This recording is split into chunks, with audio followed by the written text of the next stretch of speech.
ਕਿ ਜਦ ਪਾਰਟੀ ਨੂੰ ਇਹ ਪਤਾ ਕਿ ਸਾਡੇ ਇਹ ਐਮਐਲਏ ਜਾਂ ਇਹ ਸਾਡੇ ਲੀਡਰ ਨੇ, ਸਿਰੇ ਦੇ ਚੋਰ ਨੇ, ਸਿਰੇ ਦੇ ਲਟੇਰੇ ਨੇ, ਰੇਤਾ ਵੀ ਖਾ ਗਏ, ਨਸ਼ਾ ਵੀ ਵੇਚ ਕੇ, ਪ੍ਰਾਪਰਟੀਆਂ ਵੀ ਬਣਾ ਗਏ, ਉਸ ਬੰਦੇ ਨੂੰ ਪਾਰਟੀ ਦੁਬਾਰਾ ਕੋਈ ਟਿਕਟ ਦਿੰਦੀ ਹੈਗੀ ਹੈ। ਜੇ ਉਨੀ ਪੈਸਿਆਂ ਨਾਲ ਸਾਨੂੰ ਕੰਪਿਊਟਰ ਦਾ ਟੀਚਰ ਦੇ ਦਈਏ ਅਸੀਂ, ਉਹ ਨਿਆਣਿਆਂ ਦੇ ਫਾਇਦੇ 'ਚ ਆ ਕਿ ਸਾਈਕਲ ਦੇ ਦਈਏ ਉਹ ਫਾਇਦੇ 'ਚ ਆ। ਕਾਂਗਰਸ ਪਾਰਟੀ ਦੇ ਬਤੌਰ ਜਨਰਲ ਸੈਕਟਰੀ ਨੂੰ ਤਾਂ ਪਤਾ ਹੋਊਗਾ ਚਿੱਠੀ ਲਿਖੀ ਗਈ। ਨਹੀਂ ਮੈਂ ਕਿਹਾ ਮੈਂ ਉਹਦੇ ਤੇ ਨੋ ਕਮੈਂਟ। ਪਿੱਛੇ ਜੇ ਜਲੰਧਰ ਸਟੇਟਮੈਂਟ ਦਿੱਤੀ ਕਿ ਅਸੀਂ ਫ੍ਰੀ ਹੱਲ, ਤੁਸੀਂ ਜਨਰਲ ਗੱਲ ਕੀਤੀ, ਪਰ ਸਾਰੇ ਕਹਿ ਰਹੇ ਕਿ ਪ੍ਰਗਟ ਸਿੰਘ ਸਰਕਾਰ ਦੀਆਂ ਪਾਲਿਸੀਆਂ ਦਾ ਵਿਰੋਧ ਹੈ। ਤੁਸੀਂ ਇਹ ਵੀ ਕਹਿ ਸਕਦੇ ਆ ਵੀ ਪ੍ਰਗਟ ਸਿੰਘ ਸਰਕਾਰ ਦੀਆਂ ਪਾਲਿਸੀਆਂ ਨਾਲ ਸਹਿਮਤ ਨਹੀਂ ਹੈ। ਅੱਛਾ, ਅਕਾਲੀ ਦਲ ਦਿੱਲੀ ਕੱਲ ਕਾਲਾ ਦਿਵਸ ਮਨਾ ਰਿਹਾ ਹੈਗਾ, ਕਿਵੇਂ ਦੇਖ ਰਹੇ ਹੈਗੇ? ਅੱਛਾ, ਜੇ ਘੋੜੀ ਚੜੇ ਨਹੀਂ ਚੜਦਾ ਹੀ ਦੇਖ ਲਓ ਯਾਰ, ਉਹਦੇ ਮੁਤਾਬਕ ਹੀ ਆਪਾਂ ਤੁਰ ਲਈਏ। ਕੱਲ ਜਿਹੜਾ ਅਕਾਲੀ ਦਲ ਦਾ ਪ੍ਰੋਗਰਾਮ ਆ, ਤੁਸੀਂ ਲੱਗਦਾ ਕਿ ਸਾਰਾ ਲੀਪਾ ਪੋਤੀ ਹੈ? ਨਹੀਂ, ਪਿਓਰਲੀ ਲੀਪਾ ਪੋਤੀ ਹੈ, ਪਿਓਰਲੀ। ਜੇ 22 ਚ ਤੁਹਾਡੀ ਦੁਬਾਰਾ ਸਰਕਾਰ ਬਣਦੀ ਹੈਗੀ ਆ, ਤੁਸੀਂ ਜੇ ਆਪਣਾ ਮੈਨੀਫੈਸਟੋ ਪੂਰਾ ਨਹੀਂ ਕਰਦੇ ਤੇ ਕਾਂਗਰਸ ਪਾਰਟੀ ਦੀ ਜਿਹੜੀ ਉਹ ਰੱਦ ਹੋ ਜਾਣੀ ਚਾਹੀਦੀ ਹੈ। ਤੁਹਾਨੂੰ ਲੱਗਦਾ ਕਿ ਜਿੱਦਾਂ ਦੇ ਹਾਲਾਤ ਬਣ ਰਹੇ ਜਾਂ ਕੋਸ਼ਿਸ਼ ਹੋ ਰਹੀ ਹੈ ਕਿ ਵਾਕਈ ਸੈਂਟਰ 356 ਦਾ ਯੂਜ਼ ਕਰਕੇ ਆਰਟੀਕਲ ਦਾ ਪੰਜਾਬ 'ਚ ਰਾਸ਼ਟਰਪਤੀ ਰਾਜ ਲਾ, ਮਤਲਬ ਮੈਨੂੰ ਇਹ ਵੀ ਕਹਿੰਦੇ ਆ ਵੀ ਯਾਰ ਜਿਹੜੀ ਸਰਕਾਰ 'ਚ ਹੁੰਦਾ ਉਹਦੇ 'ਚ ਬੋਲਦਾ। ਹੁਣ 2022 ਦੇ ਵਿੱਚ ਹੁਣ ਕਾਂਗਰਸ ਪਾਰਟੀ ਦਾ ਲਾੜਾ ਕੌਣ ਹੋਏਗਾ?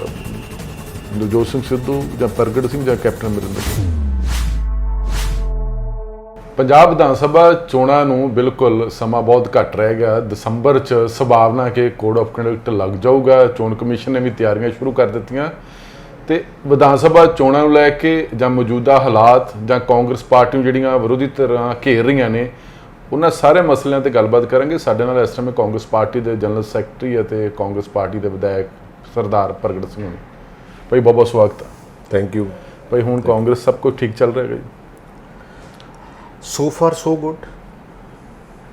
ਮਤਲਬ ਜੇ ਚੰਗਾ ਚੱਲੂਗਾ ਕਿ ਜੇ ਹੋਰ ਜ਼ਿਆਦਾ ਚੰਗਾ ਚੱਲਣ ਦੀ ਉਮੀਦ ਹੈ ਕਿ ਤਾਂ ਹੀ 2022 ਦੇ ਵਿੱਚ ਕੁਝ ਜਿੱਤ ਦੇ ਨੇੜੇ ਪਹੁੰਚੋਗੇ? ਦੇਖੋ, ਗੱਲ ਇਹ ਆ ਕਿ ਇਹ ਤਾਂ ਇਨਸਾਨੀ ਫਿਤਰਤ ਹੀ ਆ ਵੀ ਹਰ ਬੰਦਾ ਜਿਹੜਾ ਪੋਜ਼ਿਟਿਵਲੀ ਤਰੱਕੀ ਚਾਹੁੰਦਾ ਜੀ। ਸੋ ਉਹਦੇ ਵਿੱਚ ਕਈ ਵਾਰੀ ਗਲਤੀਆਂ ਹੁੰਦੀਆਂ, ਕਈ ਵਾਰੀ ਕਰੈਕਸ਼ਨਸ ਹੁੰਦੀਆਂ, ਕਈ ਵਾਰੀ ਕਿਸੇ ਦੀ ਮਿਸਅੰਡਰਸਟੈਂਡਿੰਗ ਹੁੰਦੀ ਆ। ਸੋ ਹੌਲੀ ਹੌਲੀ ਉਹਨੂੰ ਠੀਕ ਲਾਈਨ ਤੇ ਲਿਆ ਕੇ, ਦੁਨੀਆ ਦੇ ਉੱਤੇ 100% ਪਰਫੈਕਸ਼ਨ ਕਦੀ ਵੀ ਨਹੀਂ ਹੋਈ ਜੀ।